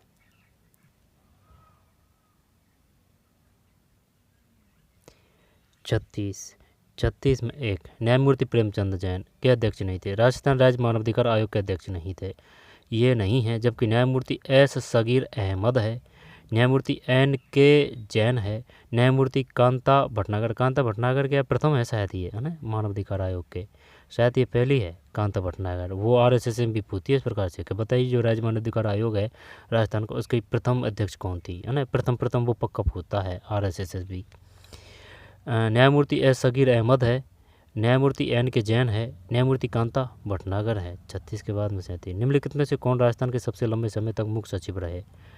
37 1, श्री ML मेहता। निम्न में से किस विषय पर राजस्थान विधानसभा कोई कानून नहीं बना सकती? अगर वो केंद्र का है तो नहीं बना सकती। कृषि आय पर कर, निगम वृत्तियों पर कर, पथ कर। देखते हैं 38 में क्या है। 38 में 1 है, निगम कर। निम्नलिखित में किस विषय पर राजस्थान विधानसभा कोई कानून नहीं बना सकती? राजस्थान विधानसभा कोई कानून नहीं बना सकती। 38 में 1 है, निगम कर। निम्नलिखित में किस विषय पर राजस्थान विधानसभा कोई कानून नहीं बना सकती है? निगम, यानी कि सेंटर का है, इस वजह से नहीं बना सकती। और क्या? कृषि पर बना सकती है, पथकर पर बना सकती है, वृत्तियों पर। वृत्तियों मतलब टेक्स्ट ऑन प्रोफेशन, ठीक है भाई। तो ये 38 है ना, इसमें कौन सा काटना है? ये काटना है, निगम नहीं है, ये सेंटर का है। संवर्ती सूची, राज्य सूची और संवर्ती सूची, केंद्र सूची, राज्य सूची, ठीक है। राज्य सूची में कितने हैं, संवर्ती में कितने हैं और केंद्र सूची में कितने हैं, ये पता होना चाहिए। निम्न में से किस विषय पर राजस्थान विधानसभा कोई कानून नहीं बना सकती? निगम पर नहीं, जबकि वृत्तियों पर कर है, कृषि आय पर कर है, पथ कर है। प्रत्येक वित्तीय वर्ष के संबंध में राज्य का वार्षिक वित्तीय विवरण या प्राक्कलित आय और व्यय का विवरण राजस्थान विधानसभा में ऐसे दिन उपस्थापित किया जाता है जो निर्धारित की जाती है, पता नहीं। 39 में 4 है, यानी कि राज्यपाल द्वारा। दोबारा से देखते हैं। प्रत्येक वित्तीय वर्ष के संबंध में राज्य का वार्षिक वित्तीय विवरण या प्राक्कलित आय और व्यय का विवरण राजस्थान विधानसभा में ऐसे दिन उपस्थापित किया जाता है जो निर्धारित की जाती है। 39 में 4 है, राज्यपाल द्वारा।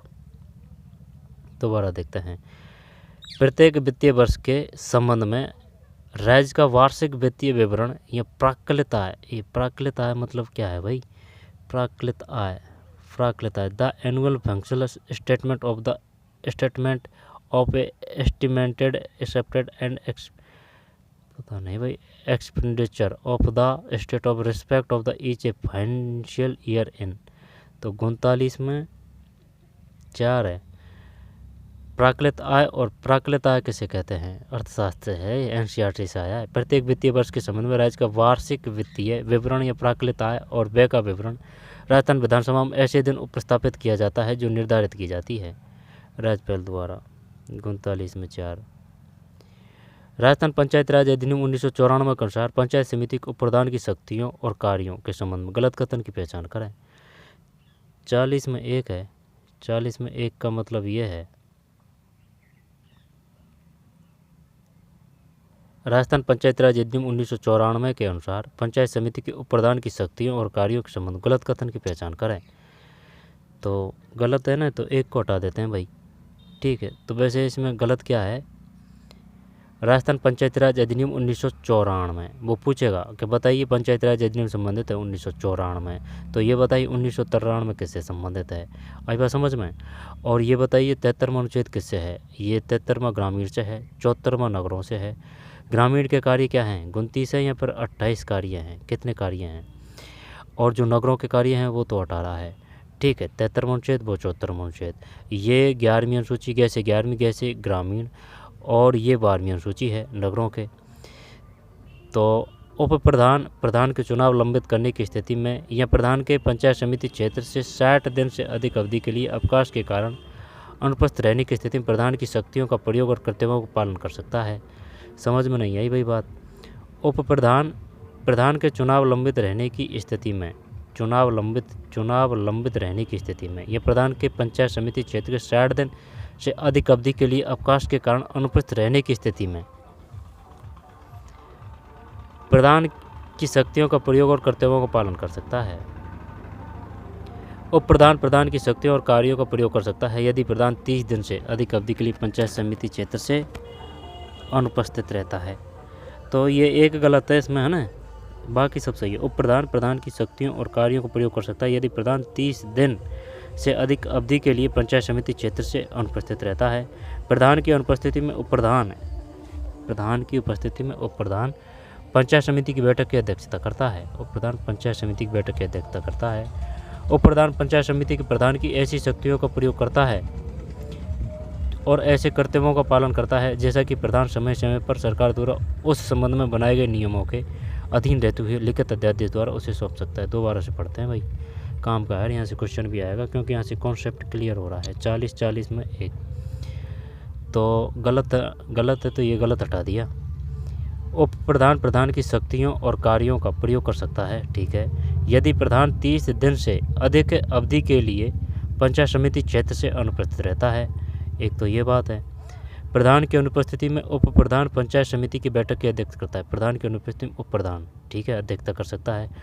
उप प्रधान पंचायत समिति के प्रधान की ऐसी शक्तियों का प्रयोग करता है और ऐसे कर्तव्यों का पालन करता है जैसा कि प्रधान समय समय पर सरकार द्वारा उस संबंध में बनाए गए नियमों के अधीन रहते हुए लिखित अध्यादेश द्वारा उसे सौंप सकता है। वही बात है सरपंच उप सरपंच, वही बड़ा सिस्टम है। 41 में 1 जुलाई 2025 में राजस्थान के मंत्रिमंडल ने गैल इंडिया लिमिटेड और RVUNL के मध्य ज्वाइंट वेंचर कंपनी के गठन की मंजूरी दी। इसके संदर्भ में निम्न में से कौन सा कथन सही नहीं है। तो 41 में 1 है, 41 में 1 का मतलब ये है, 41 में 1 का मतलब ये कौन सा सही नहीं है। जब ये हटा दिया, इस ज्वाइंट वेंचर कंपनी के दोनों कंपनियों की शेयरधारिता क्रम से 50-50% होगी। यह ज्वाइंट वेंचर कंपनी को रामगढ़ गैस आधारित पावर प्लांट की 270.5 मेगावाट क्षमता की मौजूदा इकाई हस्तांतरित की जाएगी। यह कंपनी 750 मेगावाट और सौर ऊर्जा और 250 मेगावाट की पवन ऊर्जा परियोजना की स्थापना करेगी। और ये कुछ बात समझ में, दोबारा से देखते हैं।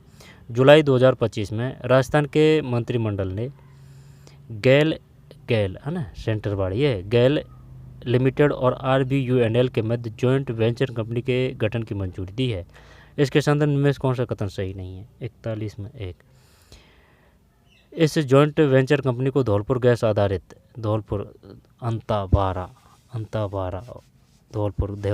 में कौन सा है भाई, धौलपुर गैस आधारित पावर प्लांट की 530 मेगावाट क्षमता की मौजूदा इकाई हस्तांतरित की जाएगी। ये गलत है। इस ज्वाइंट वेंचर कंपनी में दोनों कंपनियों की शेयरधारिता 50-50% होगी। इस ज्वाइंट वेंचर कंपनी को रामगढ़ गैस, है ना, रामगढ़ कहाँ है रामगढ़, गैस आधारित पावर प्लांट की 270.5 मेगावाट क्षमता की मौजूदा इकाई हस्तांतरित की जाएगी। रामगढ़ दिया जाएगा, 50-50% रहेगी। यह कंपनी 750 मेगावाट और सौर ऊर्जा और 250 मेगावाट की पवन ऊर्जा परियोजना की स्थापना करेगी।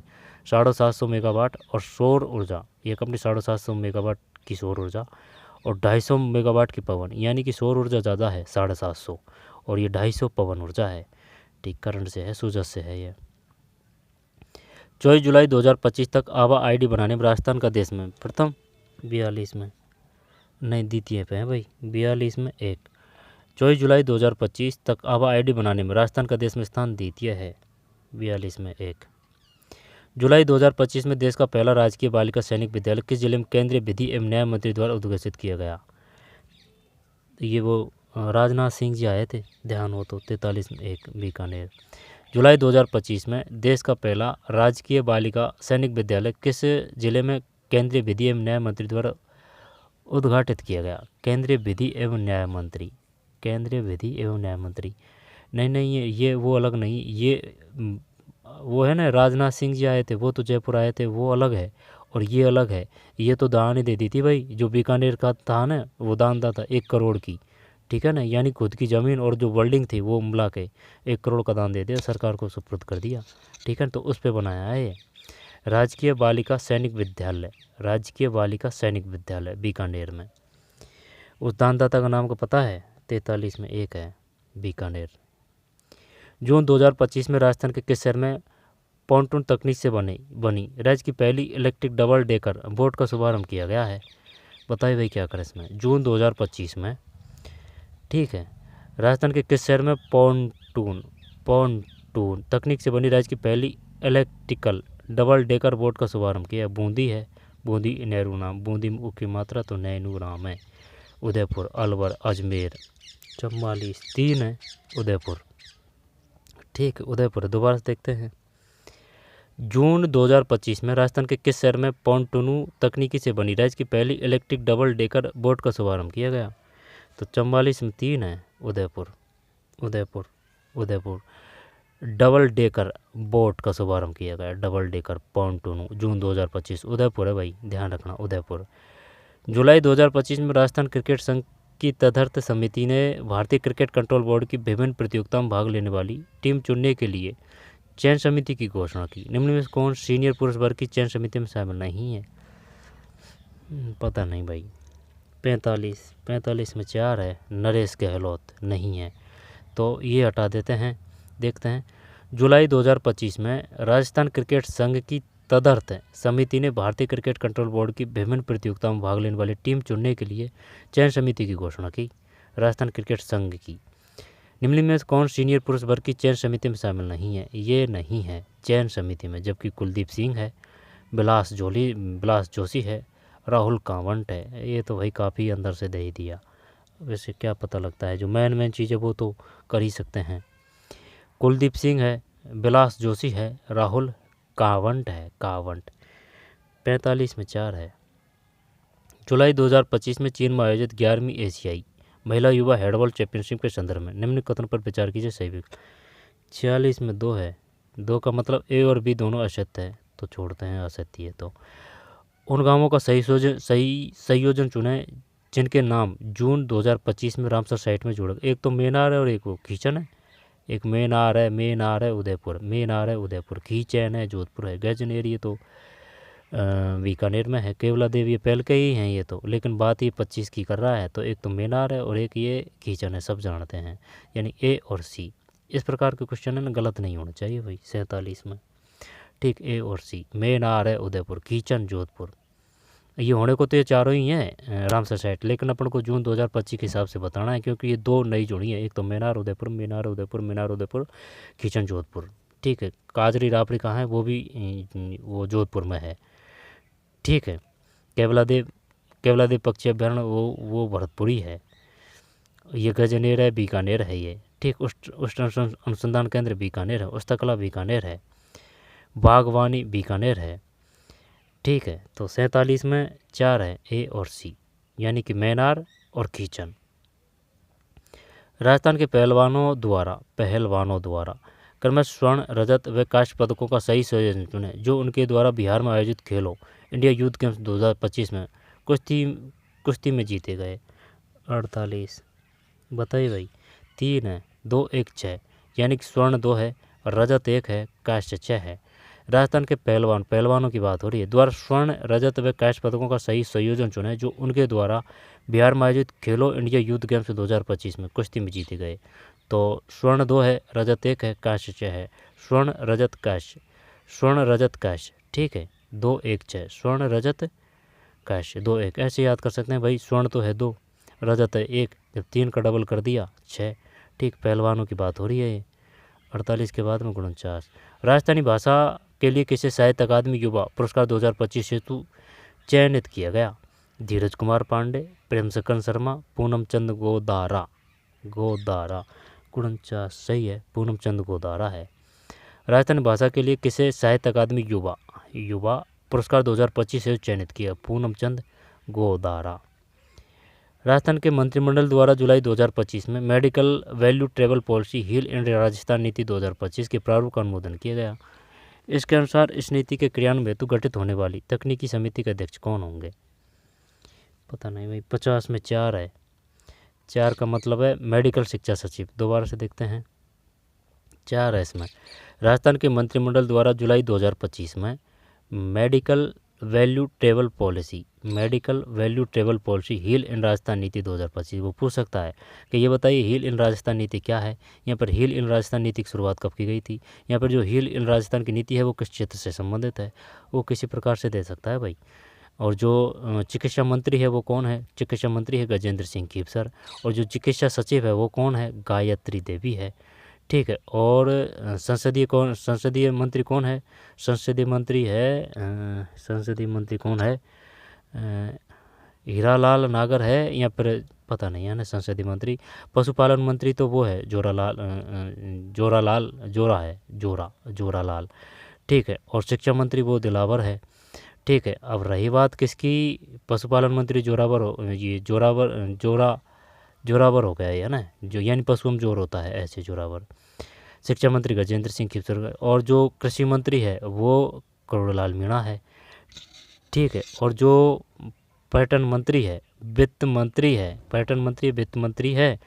और जो महिला अधिकारिता वो भी है, वो भी डिपार्टमेंट उनके पास में, वो है कौन? दिया कुमारी, ठीक। और वो अपनी उप मुख्यमंत्री है। और जो उच्च शिक्षा मंत्री है ना वो कौन है? वो है प्रेमचंद बैरवा है, वो उच्च शिक्षा मंत्री है, ठीक है ना, प्रेमचंद बैरवा। ये भी उप मंत्री है, उप मुख्यमंत्री। 50 में 4।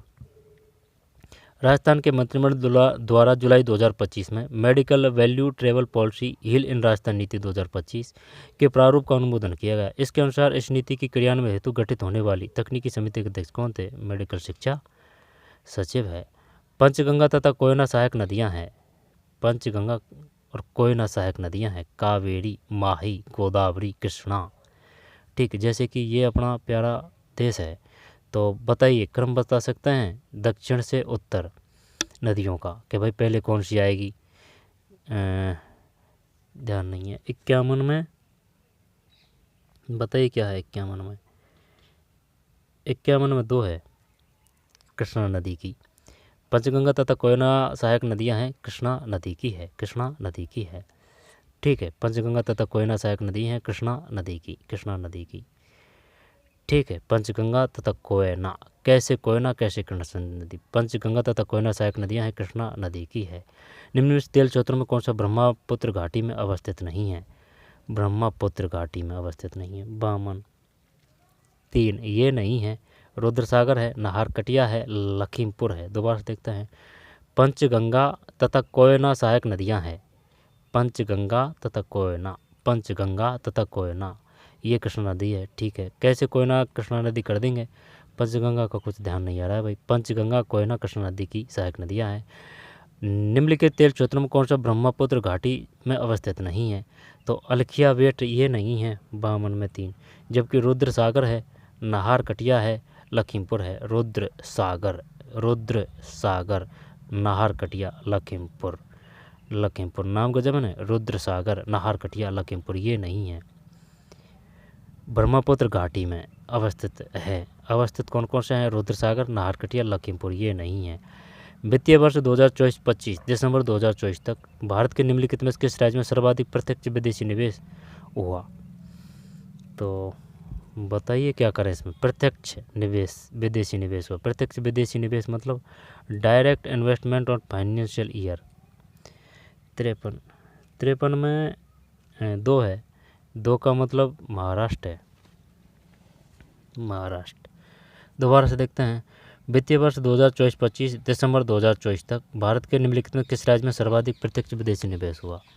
महाराष्ट्र। भाई अपन से भी आगे है महाराष्ट्र, 53 में 2। UNEP विश्व पर्यावरण दिवस 2025 की थीम विषय है। UNEP थीम पूछ रहा है, तो ये तो वो है ना, प्लास्टिक प्रदूषण को हराइए। क्या सही है क्या? 54 में 54 सही है भाई, प्लास्टिक प्रदूषण को हराइए। ठीक है, UNEP विश्व पर्यावरण दिवस 2025 की थीम विषय प्लास्टिक प्रदूषण को हराइए। फिर 55 लघु हिमालय तथा शिवालिक के मध्य पाई जाने वाली अनुदैर्घ्य घाटियाँ हैं। पता नहीं। 55 में एक है केवल सी, एक है ये केवल सी का मतलब सिर्फ ये है। ठीक है, 55 में एक सी मतलब ये सही है। लघु हिमालय, जैसे कि ये हिमालय है, ये हिमालय को 3 भागों में बांटा गया है। ठीक है, बृहद हिमालय, ठीक है, और फिर बृहद हिमालय, ये नीचे का तो उत्तर हिमालय आ जाएगा, मध्य हिमालय, बृहद हिमालय, मध्य हिमालय, उत्तर हिमालय। शिवालिक पहाड़ियाँ किसका है? शिवालिक पहाड़ियाँ किसका हिस्सा है? शिवालिक। और जो हिमालय है वो किसका है? बृहद हिमालय, उत्तर हिमालय, निम्न हिमालय। सही है क्या? बृहद हिमालय। चल छोड़, देख लेंगे NCERT में। 55 में एक है देहरादून घाटी। लघु हिमालय तथा शिवालिक के मध्य पाई जाने वाली अनुदैर्घ्य घाटियाँ हैं लघु हिमालय। तो देहरादून घाटी है लघु हिमालय, देहरादून घाटी है। 55 में सी, देहरादून घाटी। भारत में निम्नलिखित में किस क्षेत्र में वार्षिक वर्षा की तीव्रता 20% से कम है? एक है उत्तर पूर्वी राज्य, यानी कि जैसे कि ये अपना भारत है, तो ये पूछ रहा है भारत में किस क्षेत्र में वार्षिक वर्षा की तीव्रता 20% से कम है, यानी कि तीव्रता। तो ये उत्तर पूर्वी है, ठीक है, लेकिन जो अपना राजस्थान है उसमें तो भाई साहब 50% से भी, यानी कि वर्षा की अनियमितता काफ़ी है। 56 में एक है उत्तर पूर्वी राज्य। मिस्टी पहल किस प्रकार के वनों के संरक्षण से संबंधित है? 57 में एक है मैंग्रोव वन है। मिस्टी पहल किस प्रकार के वनों के संरक्षण से संबंधित है? Mangrove one. मिस्टी, अच्छा नाम है मिस्टी पहल किस प्रकार के वनों के संरक्षण से संबंधित है? मैंग्रोव। मैं से मिस्टी में पहल किस प्रकार के वनों के संरक्षण से? मैंग्रोव वन है। पर्वतीय वन कहाँ पाए जाते हैं? उष्णकटिबंधीय पर्णपाती वनों की क्या पहचान है? उष्णकटिबंधीय कांटेदार वन क्षेत्र कहाँ पाए जाते हैं? ये पूछ ले, ये NCERT से ही है। 57 में एक है मैंग्रोव वन। 2020 में अंतर्राष्ट्रीय प्रवासियों की पुरुष महिला सहभागिता थी, मतलब अंतर्राष्ट्रीय प्रवासियों की, तो किस में थी ये सहभागिता? अंतर्राष्ट्रीय प्रवासियों की पुरुष महिला। 58 में एक, 51.9, 48.1। अंतर्राष्ट्रीय प्रवासियों की पुरुष महिला सहभागिता 51.9, 48.1। माटो ग्रासो पठार किस पहाड़ी किस महाद्वीप में स्थित है? 59 एक है दक्षिण अमेरिका। माटो ग्रासो पठार किस महाद्वीप में स्थित है? माटो ग्रासो, ये दक्षिण अमेरिका में है भाई। 59 में एक दक्षिण अमेरिका। उत्तरी गोलार्ध में धरातल पर उपोष्ण कटिबंध उच्च दाब से, जैसे कि ये अपनी पृथ्वी है, उत्तरी गोलार्ध, तो उत्तरी गोलार्ध, दक्षिणी गोलार्ध, ठीक है, ये मध्य में है। उत्तरी गोलार्ध में धरातल पर उपोष्ण कटिबंधीय उच्च दाब से उपध्रुवीय निम्न दाब की ओर पवनें किस दिशा में चलती है? 60 में 3 दक्षिण पश्चिम, जैसे कि ये दक्षिण और ये पश्चिम। दक्षिण पश्चिम से ये उत्तर पूरब है ना, इधर चलती है ये, दक्षिण पूरब से उत्तर पूरब, दक्षिण पश्चिम से दक्षिण पश्चिम से उत्तर और पूरब। उत्तरी गोलार्ध में धरातल पर उपोष्ण कटिबंधीय उच्च दाब से उपध्रुवीय निम्न दाब की ओर पवनें किस दिशा में चलती है? तो 60 में 3 है दक्षिण पश्चिम से उत्तर पूर्व। वर्ष 2023-24 में भारत के कुल अंगूर उत्पादन में 67% अधिक का योगदान करने वाला राज्य का कौन सा है? ये तो हिमाचल ही होगा। 61 में, उत्तरी की मार दिया यार इसने तो। 61 में तो महाराष्ट्र में, महाराष्ट्र वजह से नहीं किया तो इधर तो गर्म ज़्यादा पड़ती है ना, तो ये किस प्रकार से होगा? ऐसे नहीं किया। हिमाचल प्रदेश तो फिर भी ठीक ठाक था, महाराष्ट्र है भाई। वर्ष 2023-24 में भारत के कुल अंगूर उत्पादन में 67% से अधिक का योगदान करने वाला राज्य कौन सा है? महाराष्ट्र है। 61 में 2। संभावित सेवा अवसरों की पहचान पर एक वर्किंग पेपर में नीति आयोग ने सेवा अवसरों की अपनी कार्य प्रगति के आधार पर 4 श्रेणी वर्गीकृत किया। निम्न में सही क्षेत्रों का चयन कीजिए। 62 में 3 है बचाव, गति बढ़ाना, परिवर्तन, उपयुक्त के क्षेत्र। दोबारा से देखते हैं। संभावित सेवा उपक्षेत्रों की पहचान पर एक वर्किंग पेपर में नीति आयोग ने सेवाओं को उनकी कार्य प्रगति के आधार पर 4 श्रेणी में वर्गीकृत किया। निम्न में से सही क्षेत्रों का चयन कीजिए। 62 में 3 है, बचाव, गति बढ़ाना, परिवर्तन और प्रयुक्त के क्षेत्र। ये तो समझ से परे है। भारत के वे 4 राज्य कौन से हैं जिनका वित्त वर्ष 2023 में स्थिर कीमतों पर 11-12-100 कुल औद्योगिक सकल राज्य जोड़े गए मूल्य में लगभग 43% अंश था। यानी कि टॉप बड़े धनवान राज्य कौन से हैं भाई? 63 में 3 गुजरात है, महाराष्ट्र है, कर्नाटक है, तमिलनाडु है। अच्छा, भारत के वे 4 राज्य कौन से हैं जिनका वित्तीय वर्ष 2023 में स्थिर कीमतों पर 11-12 ठीक है 100 कुल औद्योगिक सकल राज्य जोड़े गए मूल्य में लगभग 43% अंश था। गुजरात है, महाराष्ट्र है, कर्नाटक है, तमिलनाडु है। ये पैसे वाले हैं भाई। आर्थिक समीक्षा 2024-25 के अनुसार भारत के कपड़ा निर्यात के संबंध में निम्न से कौन से कथन सही हैं? बताइए भाई, क्या करें भाई इसमें? 64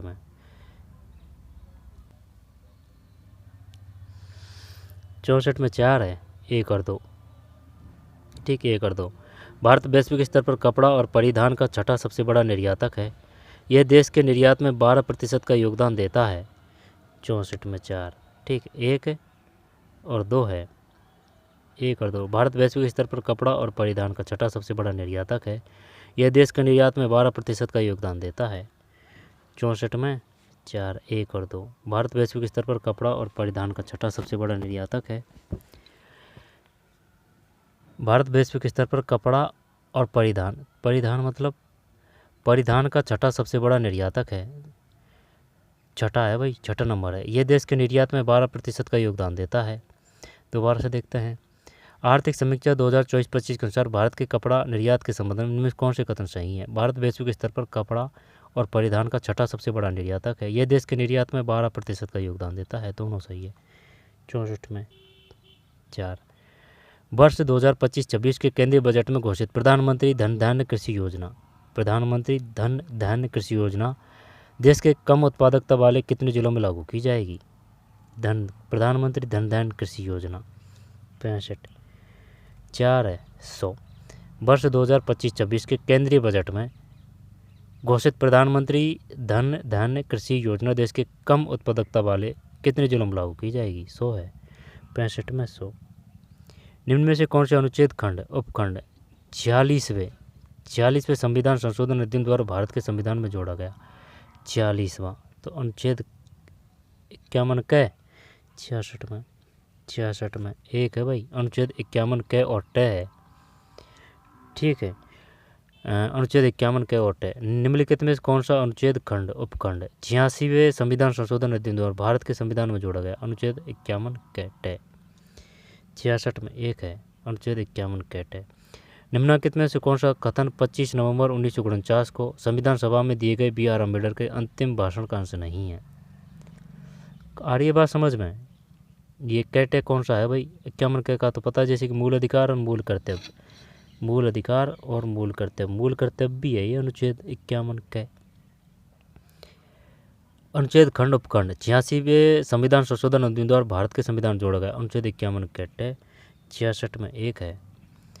निम्नलिखित में कौन सा कथन 25 नवंबर 1949 को संविधान सभा में दिए गए बी आर अम्बेडकर के अंतिम भाषण का अंश नहीं है? ये कहाँ से ले लिया भाई इन्होंने? 67 में 4 है तो 4 को हटा देते हैं, अंश नहीं है। जबकि राजनीति में भक्ति या नायक पूजा अवनति और अंततः तानाशाही का सुनिश्चित रास्ता है। समता के बिना स्वतंत्रता बहुतों पर कुछ की सर्वोच्चता उत्पन्न करेगी। हमें हमारे राजनीतिक लोकतंत्र को असमवेग सामाजिक लोकतंत्र भी बनाना होगा। ये नहीं है 4 भाई ठीक है। निम्नलिखित में से कौन से कथन भारत सरकार के अधिनियम 1919 ये तो देश शासन की बात है, जैसे कि 19 और 19 है तो यानी 2 बेर है तो ये देश शासन है। और जो 1909 है वो मार्लियामेंटो है। अगर वो मार्लियामेंटो है तो 1919 अधिनियम को क्या कहा जाता है? Montagu Chelmsford. ठीक तगड़ा नाम है ना, मॉन्टेग्यू चेम्सफोर्ड। वो 1919 है। मार्लियामेंटो 1909 है। और जो 1935 है वो केंद्र में द्वैध शासन की स्थापना वो है संघीय है ना। 68 में 3 का मतलब ये गलत है। कथन भारत सरकार के अधिनियम 1919। गवर्नर जनरल स्वयं विदेश और राजनीतिक विभाग का प्रभार रखते थे। गवर्नर जनरल की परिषद के सदस्य भारत के लिए राज्य सचिव की सिफारिश पर नियुक्त किए जाते थे। ठीक है, दोबारा से देखते हैं। गवर्नर जनरल स्वयं विदेश और राजनीति विभाग का प्रभार रखते थे। गवर्नर जनरल की परिषद के सदस्य भारत के लिए राज्य सचिव की सिफारिश पर नियुक्ति किए जाते थे। वायसराय के रूप में गवर्नर जनरल ब्रिटिश भारत और भारतीय रियासतों के बीच संपर्क का माध्यम थे। तो 68 में 3 है भाई, वायसराय के रूप में। ये नहीं है। वायसराय के रूप में गवर्नर जनरल ब्रिटिश भारत और भारतीय रियासतों के बीच संपर्क का माध्यम थे। 68 में 3 है। सांस्कृतिक और शैक्षिक अधिकार से जुड़े संविधान के अनुच्छेद 29(1) में किस समय को अल्पसंख्यक निर्धारित करने का कौन सा आधार उल्लेखित नहीं है? 69 में 2, यानी कि ये धर्म है। सांस्कृतिक और शैक्षिक अधिकार से जुड़े संविधान के अनुच्छेद 29(1), अब ध्यान देना भाई, वो पूछेगा 29(1) किससे संबंधित है? शैक्षिक अधिकार ने। तो सांस्कृतिक और शैक्षिक अधिकार से जुड़े संविधान के अनुच्छेद 29(1) में किसी समूह को अल्पसंख्यक निर्धारित करने का कौन सा आधार उल्लेखित नहीं है? धर्म का नहीं है, जबकि भाषा है, संस्कृति है, लिपि है। भाषा है, संस्कृति है, लिपि है। ये बताइए अनुच्छेद 29(1) किससे संबंधित है? संवैधानिक उपचारों का अधिकार यही है क्या? सांस्कृतिक और शैक्षिक अधिकार से जुड़े संविधान का अनुच्छेद 29(1). 29(1) किससे संबंधित है? सांस्कृतिक और शैक्षिक अधिकार से जुड़े संविधान का अनुच्छेद 29(1). ये वो है कौन सा? इसमें धर्म नहीं है भाई। वैसे अगर करते तो ये धर्म तो हट ही जाता, धर्म तो किसी में भी नहीं है। तो 69 में 2 है। नेहरू के नेतृत्व में आयोजित एशियाई संबंध सम्मेलन के बारे में निम्न कथनों पर विचार करें। अब ये तो है ना, ये कुछ तगड़े ही बड़े क्वेश्चन है भाई, इनका तो क्या ही कहना, क्या ही पता। ठीक, आगे चलते हैं। कट ऑफ कम जाएगी इसमें, बहुत कम जाएगी। नेहरू फिर यहीं थे अपन 70 पे। 70 में 2 है, 1 और 2 दोनों सही है। नेहरू के नेतृत्व में आयोजित एशियाई संबंध सम्मेलन के बारे में निम्न कथनों पर विचार की। यह 1947 में आयोजित किया गया था। यह भारत की स्वतंत्रता से पहले आयोजित किया गया था। नेहरू के नेतृत्व में एशियाई संबंध सम्मेलन के बारे में निम्न कथनों पर विचार। यह 1947 में आयोजित किया गया था, एशियाई संबंध सम्मेलन। ये तो एनसीईआरटी में तो नहीं है भाई। यह भारत की स्वाधीनता से पहले आयोजित किया गया था। 1 और 2, ठीक है भाई, 1 और 2। यह 1947 में आयोजित किया गया था। यह भारत का स्वाधीनता से पहले आयोजित किया गया था। 1 और 2। 70 में किस बात के फैसले में भारत के उच्चतम न्यायालय ने यह अभिनिर्धारित किया कि पंथ निरपेक्षता संविधान के मूल ढांचे का अंग है? 71 में 3। SR बोम्बई बनाम भारत संघ 1994 में। इंदिरा साहनी बनाम भारत संघ 2000। RC पेंड्याल। 71 में 3 है। 71 में 3 है ये। तो बताइए, इंदिरा साहनी बनाम भारत संघ संबंधित है 2000 में। RC पौंडेयाल बनाम भारत संघ 1994 में। DR नाकारा बनाम भारत संघ 1993 में। SR बोम्बई बनाम भारत संघ 1994 में। 71 में 3। सिंधु जल संधि 1960 के संबंध निम्नलिखित कथनों पर विचार कीजिए। 72 में 2 है। 1 और 2 दोनों असत्य है, छोड़ देते हैं। तो फिर 2016 में अपनी ईरान यात्रा के दौरान भारतीय प्रधानमंत्री नरेंद्र मोदी ने त्रिपक्षीय व्यापार परिवहन में पारगमन समझौते पर हस्ताक्षर किए। भारत तथा ईरान के अतिरिक्त उपयुक्त समझौते पर हस्ताक्षर करने वाला तीसरा देश कौन सा था?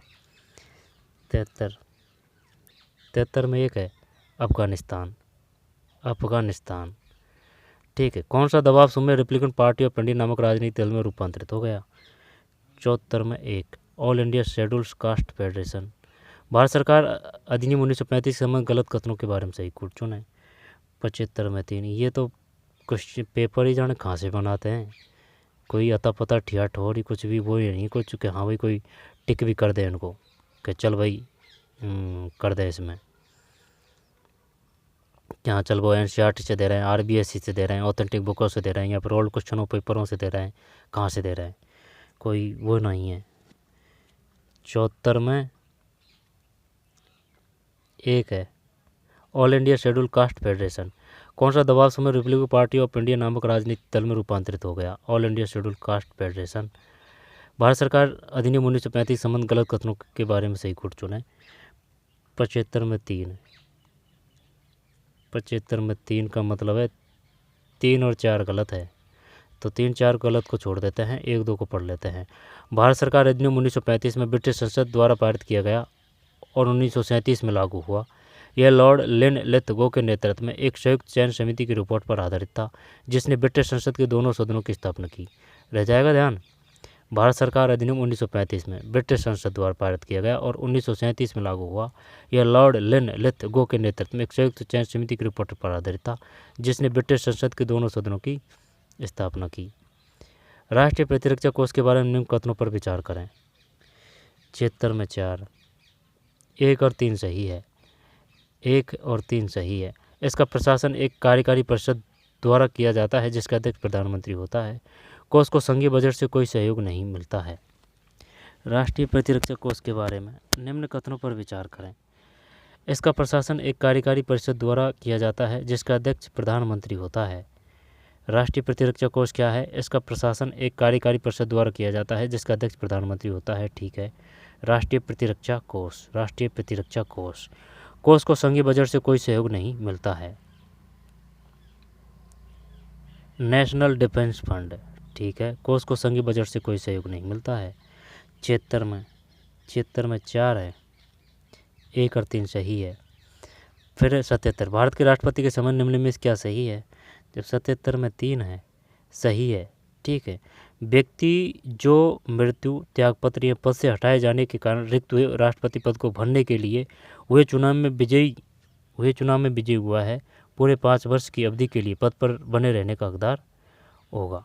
दोबारा से देते हैं, व्यक्ति जो मृत्यु, त्यागपत्र या पद से हटाए जाने, व्यक्ति जो मृत्यु, त्यागपत्र या पद से हटाए जाने के कारण रिक्त हुए राष्ट्रपति पद को भरने के लिए हुए चुनाव में विजयी हुआ है, पूरे 5 वर्ष की अवधि के लिए पद पर बने रहने का हकदार होगा। अच्छा, 5 वर्ष की अवधि के लिए, आई बात समझ में? अब जैसे कि कोई 5 वर्ष के लिए बना है और उसकी अकालिक मृत्यु हो चुकी है, तो राष्ट्रपति चुनाव होंगे तो वो 5 वर्ष होगा। ये नहीं है कि वो 2.5 वर्ष उसका जो समय बचा है तब तक रहेगा, नहीं, 5 वर्ष। जबकि सरपंच, उप सरपंच में ऐसे नहीं है, उनका जैसे कि अगर किसी 1 साल घट रही है और अगर चुनाव होता है तो वह 1 साल के लिए ही सरपंच का चुनाव, सरपंच के पद पर आसीन रहेगा। राष्ट्रपति का में ऐसा नहीं है। ठीक है, ध्यान रखेंगे। 77 में 3, पद पर बने रहने का हकदार होगा। 78, ऑपरेशन सिंदूर, ये क्वेश्चन पूछा था कि बताइए ऑपरेशन सिंदूर कब शुरू किया गया था। आरएसएस में पूछा था ये कि भाई ऑपरेशन सिंदूर की शुरुआत कब, 4th ग्रेड में। 7/5/25 है। ठीक है, 7/5/25 है 78 में। तो भारत के विदेश सचिव ने अपने वक्तव्य में किस अंतर्राष्ट्रीय संगठन के प्रेस व्यक्ति इस कार्रवाई के संदर्भ में देखे जाने का जिक्र किया है? 78 में 3 है, संयुक्त राष्ट्र संघ। ऑपरेशन सिंदूर पर दिनांक 7/5/25 को भारत के विदेश सचिव ने अपने वक्तव्य में किस अंतर्राष्ट्रीय संगठन के प्रेस वक्तव्य को इस कार्रवाई के संदर्भ में देखे जाने का जिक्र किया है? संयुक्त राष्ट्र संघ, संयुक्त राष्ट्र संघ। दोबारा से देखते हैं, ऑपरेशन सिंदूर 7/5/2025 है। इस कार्रवाई के संदर्भ में देखे जाने का जिक्र किया है संयुक्त राष्ट्र संघ। देखे जाने का मतलब, देखे जाने, इस कार्रवाई के संदर्भ में देखे जाने का जिक्र किया है संयुक्त राष्ट्र संघ है। 78 में 3 है, निम्नलिखित में से 18वीं लोकसभा चुनाव में मान्यता प्राप्त राष्ट्रीय राजनीतिक दल को पहचानिए। राष्ट्रीय राजनीतिक दल को पहचानिए। 79 में 2 है, नेशनल पीपुल्स पार्टी। निम्नलिखित में से 18वीं लोकसभा चुनाव में, 18वीं है भैया, लोकसभा चुनाव में मान्यता प्राप्त राष्ट्रीय राजनीतिक दल को पहचानिए। 79 में 2, नेशनल पीपुल्स पार्टी है।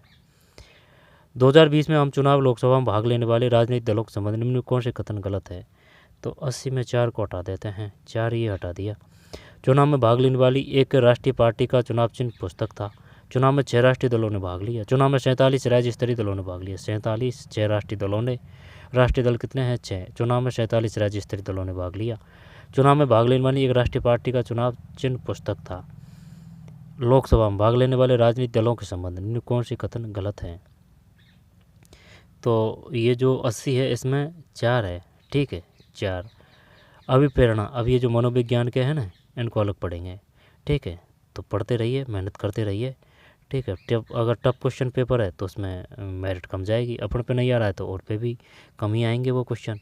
ठीक है, लेकिन जो कॉमन क्वेश्चन है, ठीक है, वो आ चुके हैं या रिपीट हो चुके हैं, और जो अपनी बुकों से आया NCERT RPS से RBS से, और वही अगर सही कर दिया तो उससे ही खेल ख़त्म हो जाएगा, अगर नेगेटिव नहीं किया तो चलिए मिलते हैं कोई और वीडियो में। धन्यवाद।